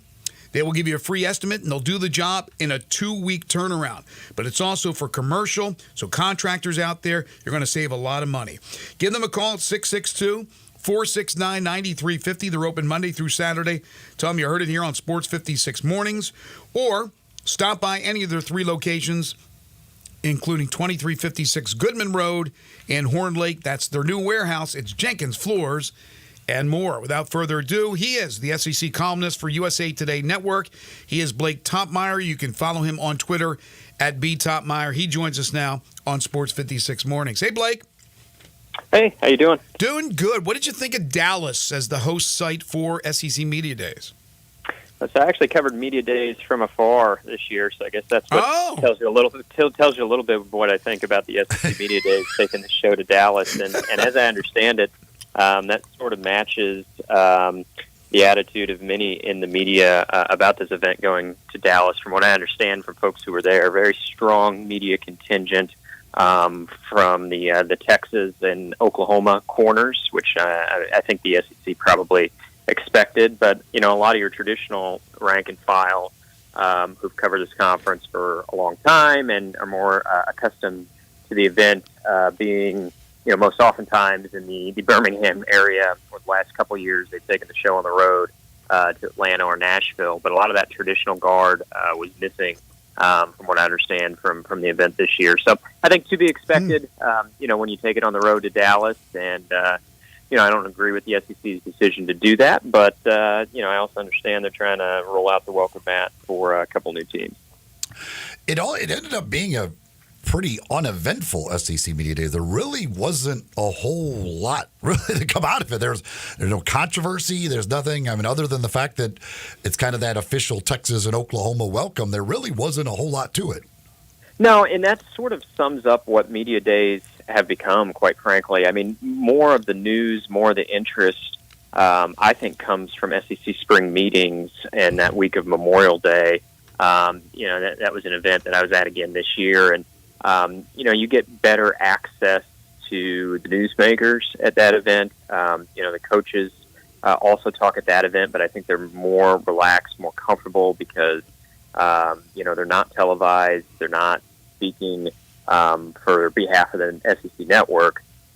It's more of a small group crowd. You also hear from athletic directors, from university presidents at that event. And really, you know, I think SEC Media Days has become, you know, the sanitized production for the SEC network. I mean, it's really not SEC Media Days anymore. It's SEC Network Days. Yes.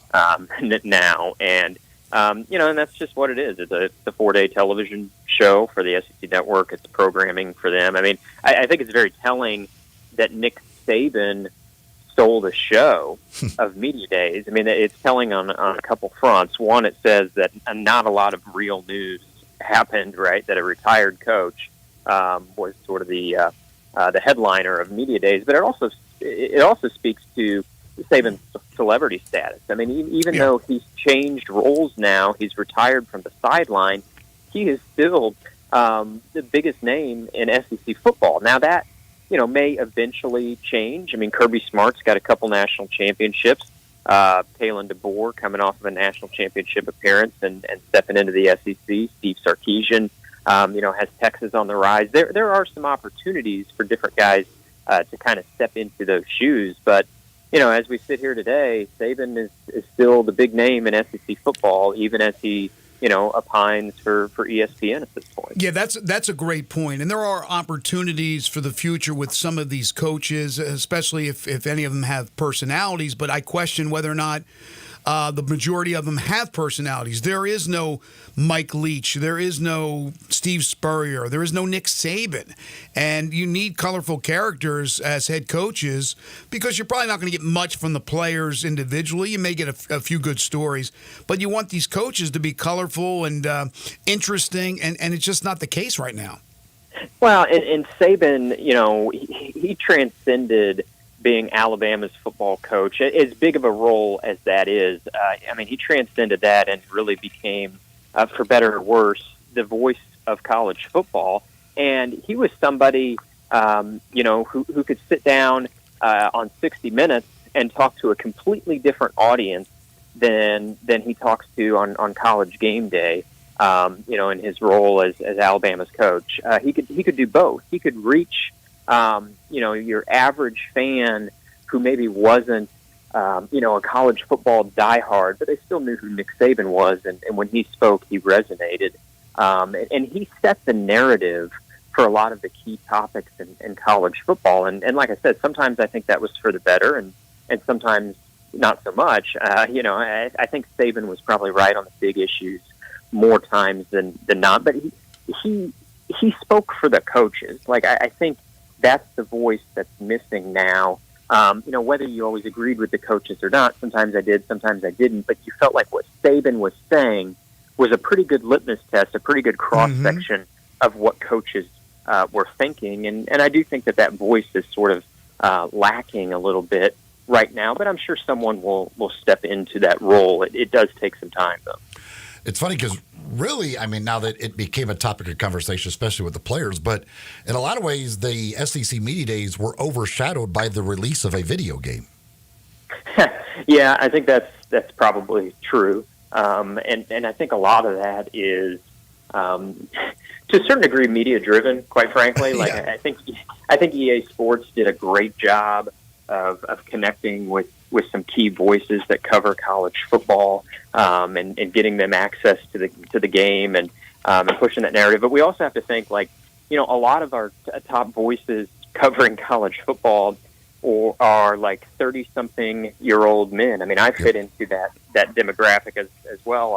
I'm 36, and so a lot of people covering the sport are around my age who grew up playing EA Sports, NCAA football. So it's really something that appeals to the people covering the sport more than anybody. And so I think that's why we've seen, quite frankly, so much coverage about it. It seems like no one's as excited about the return of this video game as the media who cover college football. They might be even more excited than the players are, quite frankly. But, I do think that's sort of a sign of the times as well, that the return of a video game and the NIL dollars that come with it are one of the dominating narratives. But in so much as there was news, I think it came during Greg Sankey's State of the Conference address. He obviously had very carefully crafted language about conference expansion. But, the real news was he didn't shut the door to further conference expansion. He kept saying over and over, our focus is on the 16. 16 is ours today. 16 is our tomorrow.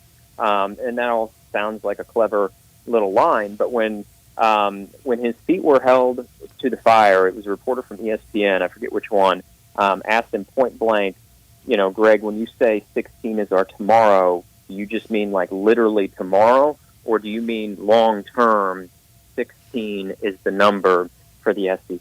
And Sankey did not meet that question head on. He dodged and ducked, and he did not commit to 16 being the number long term. And so I think, that answer, as much as it was a non-answer, that's kind of telling to me. It doesn't mean that the SEC is necessarily going to expand more.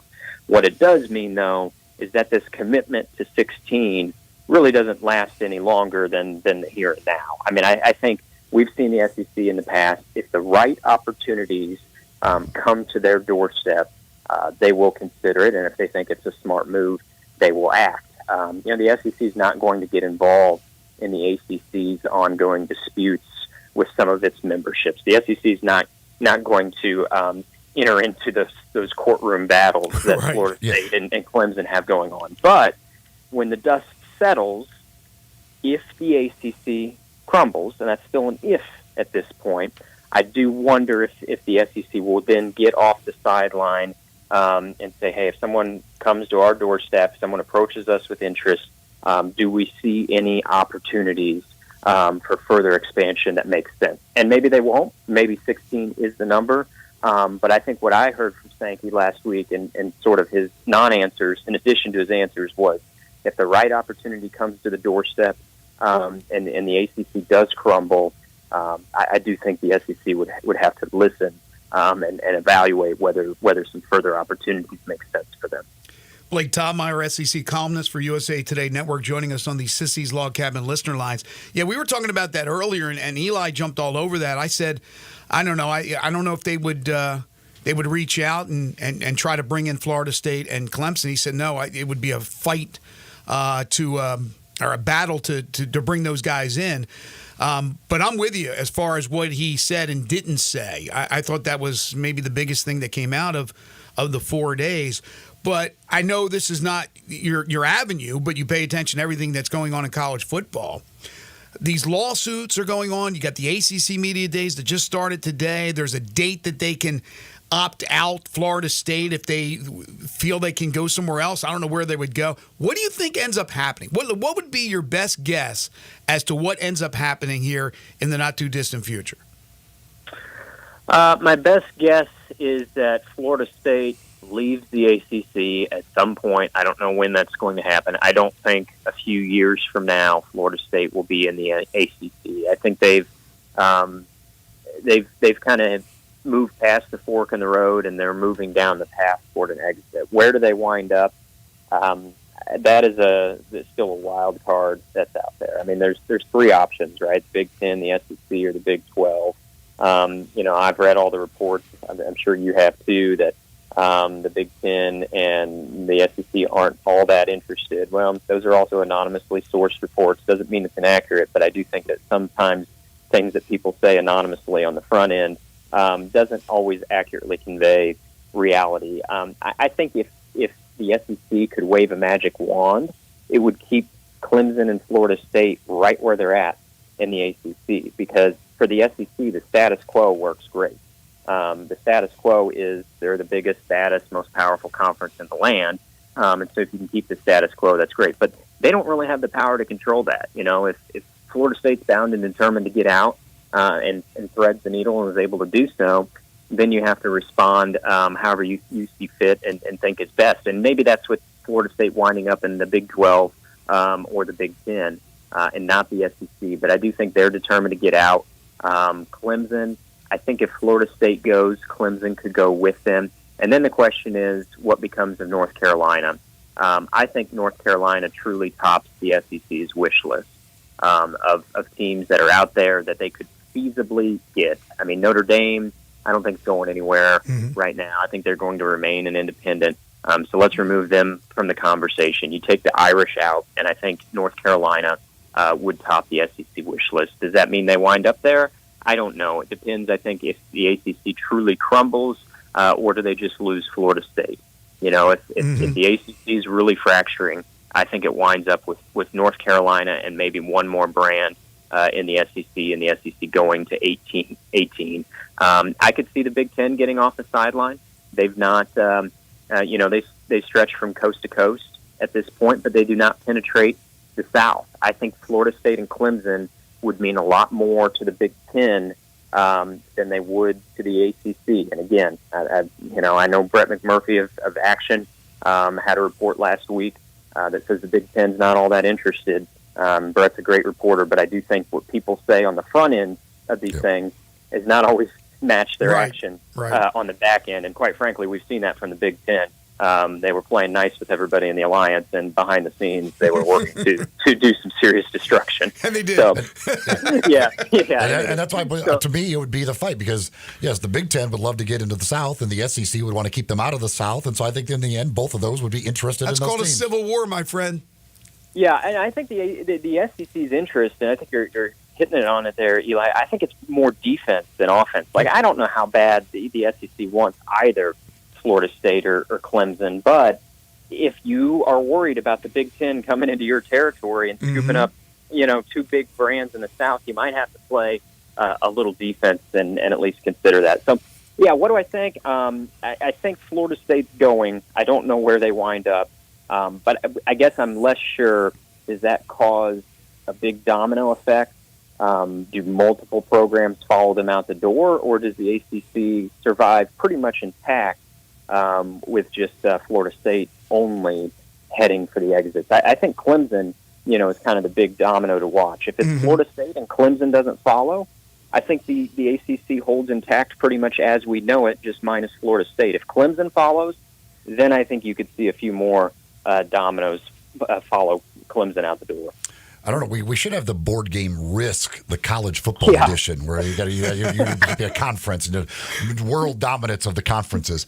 Going into this season, certainly Sam Pittman, Billy Napier. Is there anybody else, coach-wise, in the SEC that's on a real hot seat going in? I think Clark Lee's on the warm seat, and he flies below the radar because he's at Vanderbilt, and you wonder day to day, like, how much does Vanderbilt care about football or realize that they even have football? But, Vanderbilt fired Derek Mason in a pandemic. So, we have seen that Vanderbilt, when it gets dire enough, they feel like in their football program, they will act. And it's been a rough first 3 years for Clark Lee, and I don't necessarily see that changing in year 4. We all know how hard of a job that is at Vanderbilt, but Vanderbilt is doing, a stadium renovation. They're trying to get that. That facility in better shape. And it's like if you're going to invest in football and try to at least, put forward a half-hearted effort to be, semi-competitive, Clark Lee's has not been getting it done, challenging though it is to get it done at Vanderbilt. He's not been able to do it. So I would add him to the list that you laid out there with Pittman and Napier. Pittman's on the hottest seat, and he has that clause in his contract where if his record since the start of the 2021 season dips below 500, he can be fired at a discount. So I think that's the thing to watch. He could run into that scenario about in the middle of the season where his record at Arkansas since 2021 could dip below 500. At that point, it almost becomes, frankly, it almost becomes financially prudent for Arkansas to part ways with him at that point, if they are considering it. If you're considering it at all and his record triggers that clause, at that point you're doing it at a discount, and so it's almost, financially sound decisioning to do that. But, Pittman's got a chance here the first several weeks of the season to regain his footing. But if he doesn't, then I think it ends with, a change at Arkansas. Billy Napier, that's a tough one because I think Florida would like to ride it out with him a little bit longer, but they need to start having some results on the field. He's had back-to-back losing seasons. He's 11-14. Year 3, I think he's got a better roster. I think his roster's in the best shape he's had it in his tenure at Florida. The problem is he's got a brutal schedule. Florida plays 11 Power 4 opponents. Their conference schedule's really difficult. They have a case for having, when you include the non-conference games, Florida has a case for having the toughest schedule in the SEC, which makes it one of the toughest schedules in the country. So I think the roster, the depth chart is better at Florida, but I'm not sure that the record is going to show it because the schedule is so brutal. And I think that's a really hard narrative to sell for a struggling coach in year 3 of like, hey, my program's actually better. It just doesn't show because the schedule is so tough this year. Like, I don't think that's a winning argument. No, it sounds like an excuse. That's what it sounds like. They're picked 12. Yeah, and Florida did, Florida and the SEC did Billy Napier no favors. There's no other school in the SEC that's playing 3 Power 4 non-conference games. Florida opens with Miami. They close with Florida State, 2 of the best teams in the ACC. In between, they have a game against UCF. When that game was scheduled, of course, UCF was Group of 5, but now they're in the Big 12. So you add it up, and that's 3 more Power 4 opponents in the non-conference. So 11 of 12 for Florida. So yeah, I think he's sort of behind the 8 ball, and I would put Clark Lee into that mix. In the I guess in the on-deck circle, keep an eye on Shane Beamer. I don't think he's necessarily facing any trouble right now, but got off to a pretty nice start at South Carolina, started trending in the other direction this year, or last year. So I think Beamer would probably be in that on-deck circle, but I don't put him in the same category as those other three right now. With the Arkansas situation, is it possible that with the dust all settles, Bobby Petrino ends up as the head coach at Arkansas again? I don't think so. I think that's a fun talking point. I find it a little unlikely that it happens because Petrino.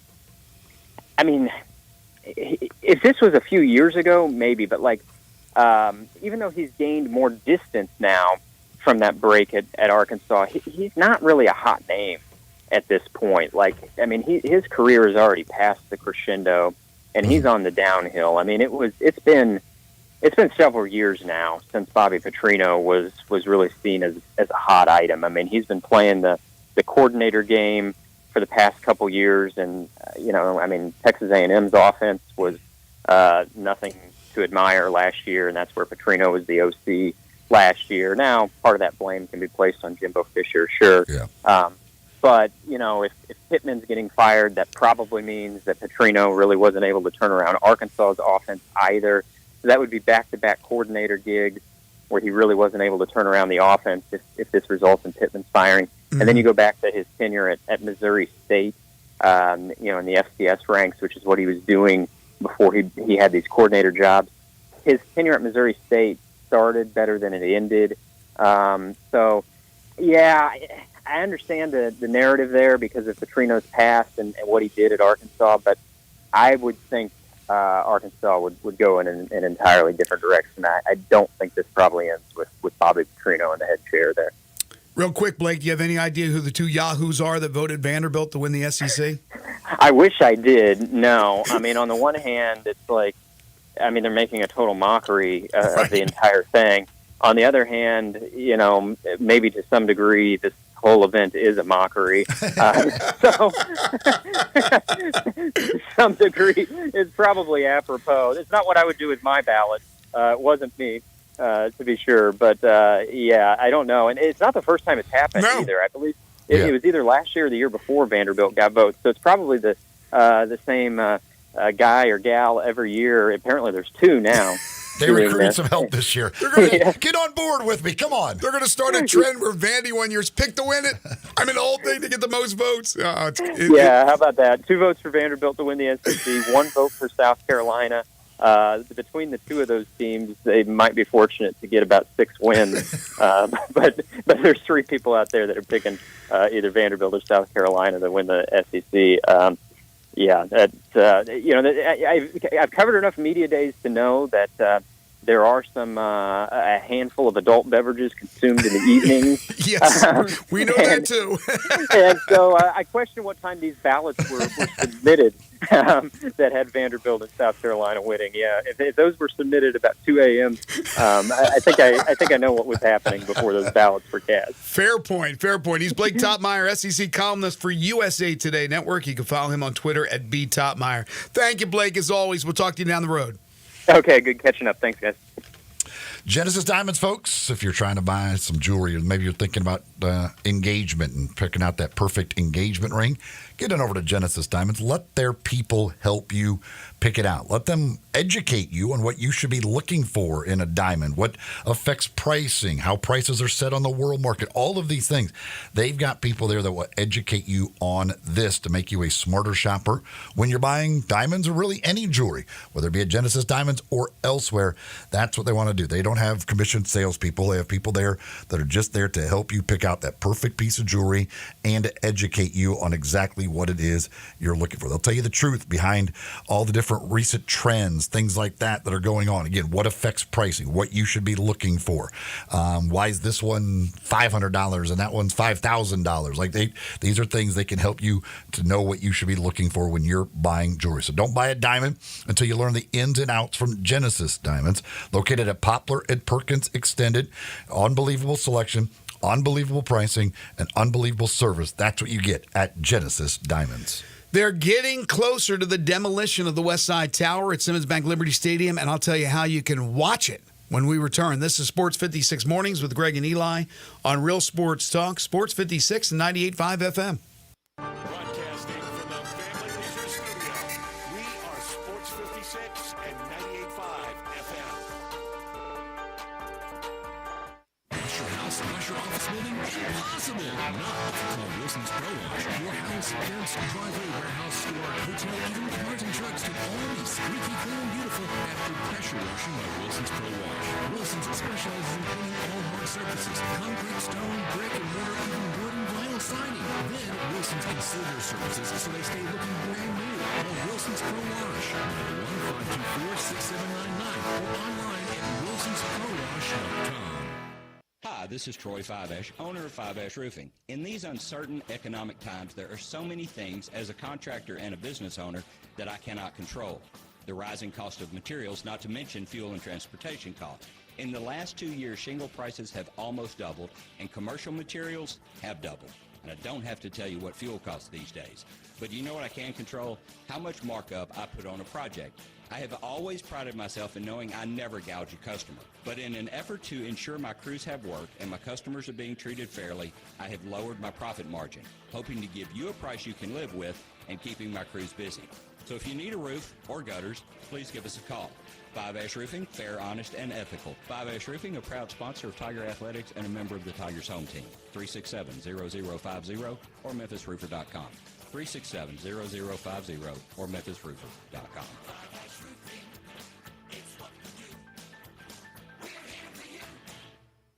All 650 acquisition fee, $20,000 per year, 20 cents excess mileage, Forte RE 794066, MSRP 21820, Telluride RG 543,666, MSRP 39835, EV9 R602 29603, MSRP 61035. Includes all rebates and incentives and PF 695. Includes tax, title, license, registration, and fees. Must finance through Hyundai with approved credit valid through 7/31/24. Dealer stock only. I got Jeff Allen on the line, Gossett Kia, South Mount Moriah. Hey, dude, you ready to rock our world? You better believe it, Randy. How about 41 MPG Highway in a 2024 Kia Forte LXS, $199 a month, $37.99 due at signing. 2024 Kia Telluride S, $379 per month, $39.99 due at signing. And 304 EPA estimated range for $389 a month in a 2024 Kia EV9 Lite. Or get 0% for 48 months, $49.99 due at signing, all 24-month lease. Plus, every Gossett Kia comes with a 10-year, 100,000-mile powertrain limited warranty. So whether you live in Horn Lake, South Haven, Olive Branch, or Memphis, you'll be happy at Gossett Kia on Mount Moriah. Or online, KiaMountMoriah.com. Hi, it's the Herd. You're probably careful with your personal information, but what about other places that have it, like the doctor's office that mixed up your files? They have your social security number. The power company that mistakenly cut your service has your payment info. And the hotel that lost your reservation has your passport info. Your information's in endless places outside of your control. Any one of them could accidentally expose you to hackers and identity theft protection through lax security, breaches, simple mistakes. But LifeLock monitors millions of data points every second, alerts you to a wide range of threats. If your identity's stolen, a U.S.-based restoration specialist fixes it, guaranteed or money back, with plans covering up to $3 million for stolen funds and expenses. Mistakes happen. Don't let not having protection be one of them. Save up to 40% your first year at LifeLock.com with a promo code HERD. Promo code HERD at LifeLock.com to save up to 40%. Terms apply. To understand what makes Genesis Diamonds so different than other jewelry stores, you have to go back over 40 years to the diamond cutting capital of Tel Aviv, Israel. That's where Genesis owner Boaz Ramon grew up, in the center of the diamond universe. His connections with the best diamond cutters allowed him special access, giving rise to a thriving wholesale business here in the United States. Then, after a few years, this wholesaler changed the game and started selling these precious diamonds direct to the public at the same prices he had sold to the jewelry stores.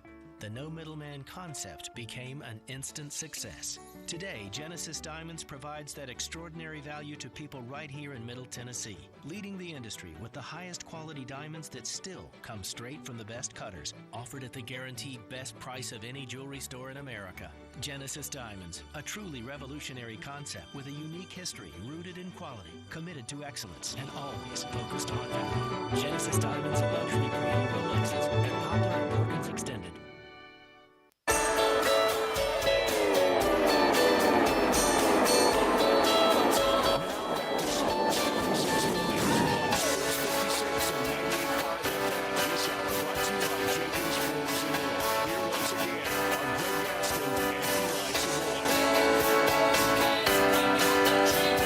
Phase 2 in the demolition and renovation of Simmons Bank Liberty Stadium about to get started just after 10 o'clock. And you can watch it if you go to Go Tigers Go and then pull up, I guess, the renovation story.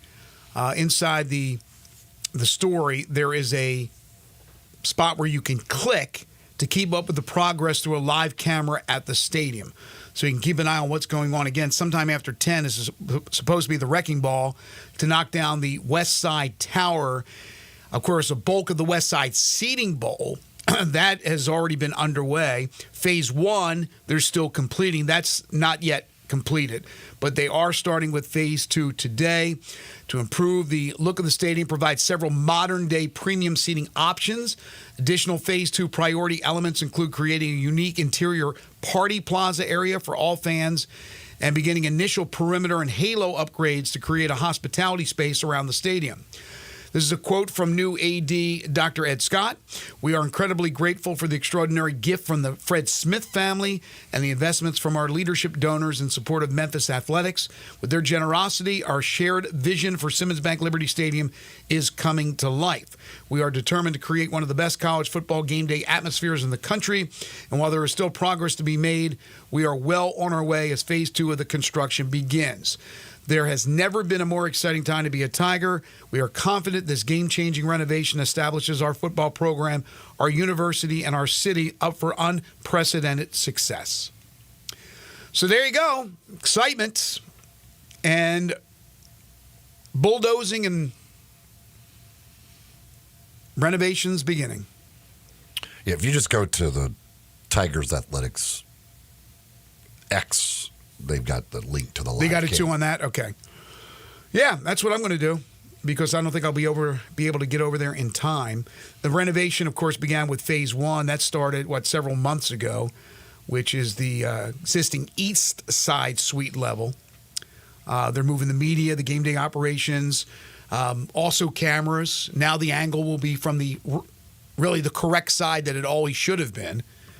But well on their way, so you can check that out today. We'll have Jeff Crane on tomorrow to talk about that. Jeff is still, right now, in his same position.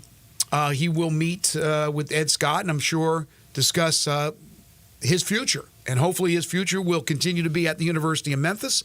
I'm sure he's a little disappointed, if not a lot disappointed, that he didn't get the job. I know Dr. Ed Scott is a great hire, and from everything I've heard, cannot wait to talk to him, cannot wait to meet him in person, but to get him on the show hopefully sooner than later. He's still not at the university starting officially. I think that starts next week. But Jeff will join us tomorrow to talk about, again, the start of Phase 2 at Simmons Bank Liberty Stadium. By the way, the other areas of Liberty Park, which include Simmons Bank Liberty Stadium, we had Sam Hardiman on from the Daily Memphian when you were off on vacation. He came on the show to talk about where they stand with that, and they've had a few potholes, but hopefully they can get that ironed out and get the rest of the funding or whatever it is they need that has delayed the continuation of that construction, which got off to a good start. And you still have the other issues, including the Mid-South Coliseum, that whole, was it the Coke plant over there? I'd like to see that imploded as well. But again, it costs money. I understand that. I remember when we had Mayor Strickland on, and that's what he says, Greg, it costs money. I understand that. But we are the kings. We are the leaders in starting projects and then stopping projects. And hopefully all these projects will be completed. So I got a question for you. This is just has nothing to do with sports, but just ask a question for you. Have you ever had housekeepers come over and clean your house? Mm-hmm. Okay. What is now? I've had a number of them over the years and all that. Do you think it's up to the homeowner to supply the cleaning supplies, or that it should be the cleaning company that brings their own cleaning supplies? I think that's usually settled when you hire that person, is it, to determine that. Okay, so it varies. I would think some so, do yeah. it and some don't. Okay, Yeah. Okay. I always thought it was weird that we do that we supply all that cleaning supplies for the company to come in and clean. It's like, aren't you a cleaning company? Don't you have your own supplies? I'm sure they do, but I would assume that would affect the cost. And so that's why when you determine that they're going to come do it, you determine the cost. Does that include you guys supplying the stuff, or are we supplying it? That'd be my guess. I don't know. No, I think you're right. I think you're probably right. My wife set that thing out. I was just like, why is that happening? Because I looked it up one day. I Googled and is it proper? And most of the responses was, no, they should be supplying. You're paying them for a service. They should come and clean up. It's like if you got a lawn mowing service, right? And you got to supply the lawnmower. No, you don't supply the lawnmower. They bring their lawnmower. So I thought, well, that's kind of stupid. Because, again, they called yesterday. We had already gone shopping, and now they need more stuff. I'm like, man, I ain't going over to the store. Because today I get to go home and wait till the dishwashing guy comes, who gave us a time of between 8 and 5. Not between 12 and 5 or 8 and 12, but 8 and 5. So that should be fun, kicking it around, waiting to see when those guys arrive. Do you have big plans for the day? I did. I wanted to work out. I haven't worked out a lot since I went to Europe and then went to Vegas. I'm just. Well, I'm assuming they'll call when they're on their way. You could go work out, and if you get the call, you leave. So you can do these things. Yeah, but the problem is they're dealing with my wife's number. She's at work. Will she pick it up right away? I hope it's not one of those deals where she doesn't call them right back, and then they say screw it, and then we got to reschedule. My issues. I know. I'm throwing it out there publicly, but these are the things I have to deal with. I'm sure people have to deal with this stuff all the time, so it is what it is. But yeah, got a fun day planned today. Anyway, this afternoon, Team USA will be in action their last exhibition game before actually playing in the Olympics, and their first Olympic game will be on Sunday when they take on Serbia. But 2:00 today, 2:00 Central Time, they'll be taking on Germany in their final tune-up game. We did get a text on the Sissy's Log Cabin listener line.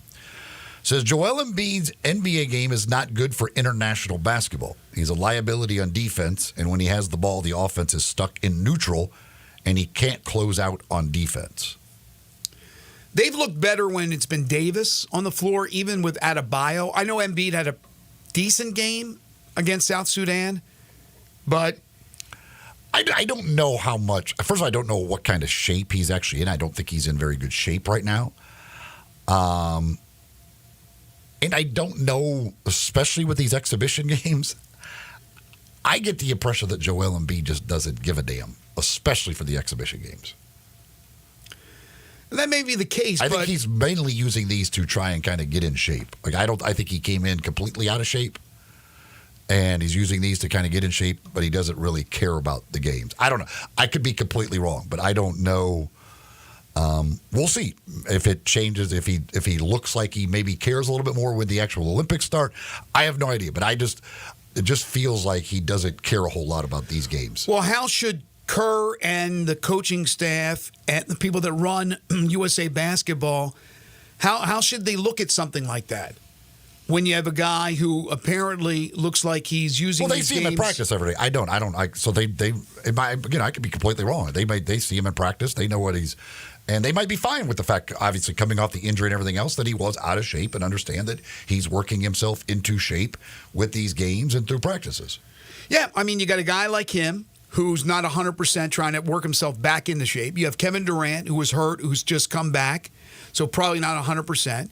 You had Kawhi, who they gave up on, who had been battling injuries. These are the players they brought in. These are the players they brought in for this team. Again, this team should put blindfolders on and still win gold, just like the women. But, again, the women losing 117 to 109. And I said it's a bit embarrassing to lose to that team. And I had people coming back at me and not criticizing, but they were saying, why is it embarrassing? They lost to fellow All-Stars. Yeah, but these are the best ones, or the supposed best ones. You put together the best team. You take the best players, except that there's an injury or something else that's unforeseen that the player doesn't want to play for your country. You take the best of the best. The best of the best should not be losing to the team that's under them, if that makes any sense whatsoever. And it should make sense to you. You shouldn't lose those games. And in the case of the United States men's basketball team, they won, but they barely won over South Sudan. Again, it's an exhibition game. I'm not going to look too much into that. The women losing to the WNBA All-Stars probably, and again, they're fellow All-Stars themselves, but will probably not face a team better than those women they played. Even though several of them were rookies, they still lost that game. So maybe that's a wake-up call. As long as they go out there in Paris and win gold, it doesn't matter. It does not matter. So it doesn't matter if Embiid's not playing well in these exhibition games or doesn't care. It was interesting also that Embiid made those comments about LeBron. Although LeBron, once again, pulled him out of the fire against South Sudan. I don't care what his age is, continues to play incredibly well. Is coming off a really good season in the NBA at his age. Well, the comments about LeBron, like, it's a little weird for him to single out like LeBron in that whole situation. Yes, it was weird. Like, what he said is factual. No, it's factual. Why bring it up? Nobody is the same as what they were a few years ago. If you're 39, 40 years old, you aren't what you were a few years ago, especially in the NBA. Yeah, but he's not that far off from what he was a couple of years ago. But you don't bring that up. He's a teammate, and you're getting ready to play in the Olympic Games. I just thought it was kind of weird what he did. I don't think it's weird, folks, if you're in the market for an automobile and you head down to Olive Branch, All-Star Chevrolet, because they have what you're looking for. Are you looking for a new Silverado? They got pre-owned, they got new Silverados, and they got hundreds of them. Some mark 12% off invoice. You add up the All-Star special discounts, look for the Costco member deals that they also have, and you're going to get an amazing deal. One sweet buyer's market currently with financing as low as 1.9%. And no payments for 90 days on a bunch of these new All-Star Chevys, including those beautiful new Tahoes. Get an extra $500 bonus if you're in healthcare, an educator, college graduate, military, or first responder. No matter what pre-owned you're looking for, they have it there. Jeeps, 4Runners, Expeditions, Navigators, all the trucks. Test drive them all today. Bring any vehicle you want to sell. Get a big check today.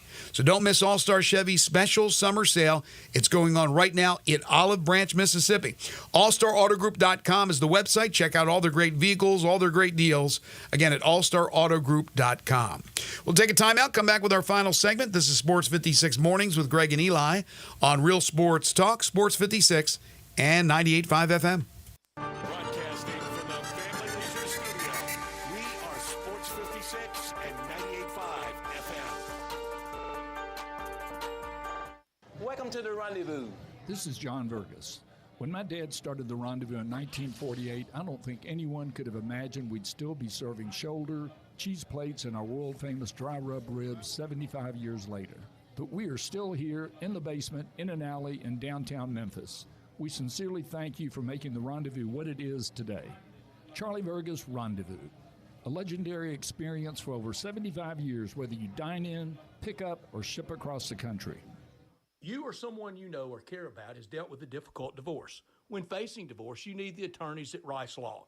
Nick and Larry Rice lead the firm with 3 generations and 7 decades of experience. Located in Memphis, serving the entire state of Tennessee and North Mississippi. Rice Law is who you need to call. Simple or difficult divorce, they know how to handle it. Call Rice Law at 901-526-6701, or for more information, visit them at aboutdivorce.com. That's aboutdivorce.com. Nestled in the heart of East Memphis, located corner of Park and Cherry, is a beautiful residential neighborhood. I'm here at Town Village Audubon Park interviewing a new resident, Carolyn. Share with us why you chose Town Village. Well, if your parents or special friends need to make that big move, let me share with you my experience. It was tough for me to leave home, but then I discovered Town Village. I would like to highly recommend Town Village to you and your loved ones. After looking at all the amenities and meeting all the people and staff, I was hooked. From restaurant, bistro, 3 meals per day, housekeeping, transportation, security, health care, physical therapy, exercise room, and even a heated pool and spa. Come see us and make your new home at Town Village. Visit us and call Daniel at Town Village Audubon Park at 901-374-7342. There's no place like home, Town Village. The secret to getting endless hot water at home. Go tankless with Navien. Navien tankless water heaters provide endless hot water for spa-like comfort. How? They heat water on demand, right when you need it.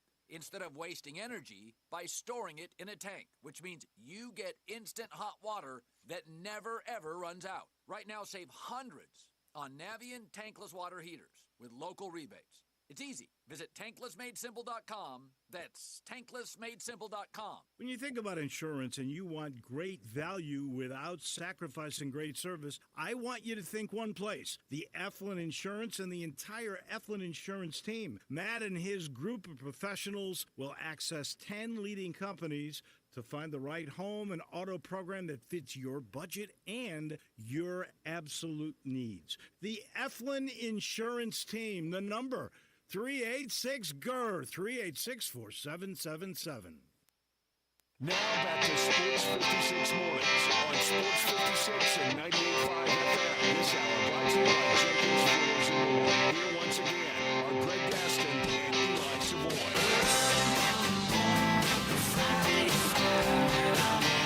There was something else major that happened over the weekend, and I just can't put my finger on it. Oh, yeah. Kendrick Davis signed in Australia. NBL. He's heading down under. The Thunder from down under. Kendrick Davis, the former Memphis Tiger great, will be playing professionally in Australia. Good luck to him. Yeah, signed a one-year deal there with the Adelaide 36ers. Try and go down and to show his wares there and see if he can earn a spot back and get his way into the NBA. I assume he's making much more money there than he would have been making going back to the G League again. So taking a shot down there and see if it's a good league, and if he plays well, certainly has a chance to get back into the NBA. I think that makes a lot of sense to give the G League a try at first, where you're not going to make a ton of money, but you're going to get the possibility of getting an opportunity to play on an NBA team or at least get noticed. And then if you're not able to reach that pinnacle, then go somewhere where you could make a lot of money, still get your name out, still get the video out, and then maybe get called by an NBA team and you end up signing a 10-day deal or whatever the case may be. That makes sense to go down that avenue.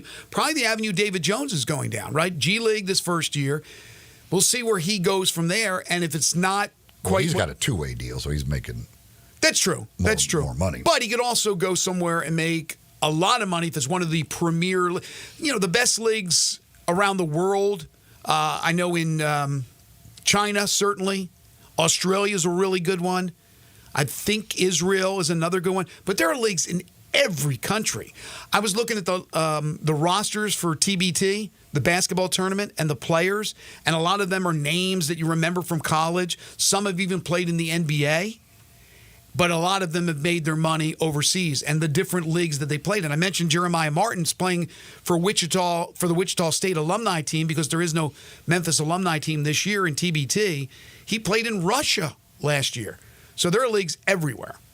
Yeah, and I don't know for sure how much like those Australian like what type of money these guys make, but I don't think it was the head of the league or who it was that did the interview that talked about Kendrick Davis, but spoke extremely highly of him, and he's been somebody they said they've been talking to for quite some time now. So I would assume that he got a pretty good deal because he was somebody that they were very, very interested in bringing over there. And what do the two-way guys usually make in the G League?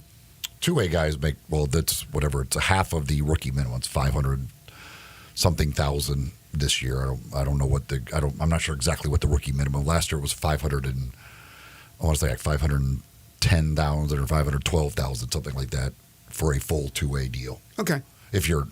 Now, obviously, you could be on a two-way deal to start the year and get, released from that, all that stuff. But if you stay on a two-way deal for the year, use up all of your games or whatever, then you are, then it's 500 and something. Half of the rookie minimum in the NBA, which is a little bit over $1 million, is the rookie minimum. Genesis Diamonds. You don't have to make that much money to be able to afford a beautiful piece of jewelry over at Genesis Diamonds. And the folks over at Genesis, with their unbelievable selection, they line after line of jewelry that other places here in town aren't even allowed to carry all the top designers. They've got them. Unbelievable selection from whether it be those engagement rings. You're talking about the diamonds, the natural diamonds, lab-grown diamonds, which have become a big thing as well. You can find it all in a huge selection over at Genesis Diamonds. Maybe it's some earrings or a beautiful necklace. Maybe it's one of those pre-owned Rolex watches. Whatever it is you're looking for, go see the folks at Genesis Diamonds. Folks over there with that great selection, great pricing, and unbelievable service that will help you and educate you on what you should be looking for when you are buying jewelry. Genesis Diamonds, located Poplar and Perkins Extended. One NBA note, Evan Mobley agreed to a 5-year, $224 million extension over the weekend. So the Cavaliers, we thought maybe they would try to move Donovan Mitchell or something would happen. But Mitchell signed, Garland signed, Mobley signed. Between those three guys, they are paying out $1 trillion a year. $1 trillion. That's a lot of money right there. But good money if you can find it. Evan Mobley, 5 years, $224 million. Again, the Grizzlies tonight playing in the NBA 2K25 Vegas Summer League Championship game, 7 o'clock versus Miami. We will talk about it on the program tomorrow, and we will be absolutely loaded. American Conference Media Days, which get underway today. We will discuss that tomorrow. Seth Hennigan, Tigers quarterback, will join us at 7:10. We'll talk SEC football, college football in general, with Connor O'Gara at 7:25. Then Jeff Crane, 8:25, on the demolition of the press box, on the old west side of the Simmons Bank Liberty Stadium, which will be demolished here in about another 10, 15 minutes or so. Mickey Barker, our weekly golf segment, plus Humdinger's Trivia, all coming up on a busy Tuesday starting at 7 a.m. Grizzlies, by the way, a 2.5-point favorite to win the championship tonight. Go Grizz! Wolo and Friends on Sports 56 is coming up next. For Eli Savoy and for Zach Boyd, I'm Greg Gaston. Have a great Monday, everybody.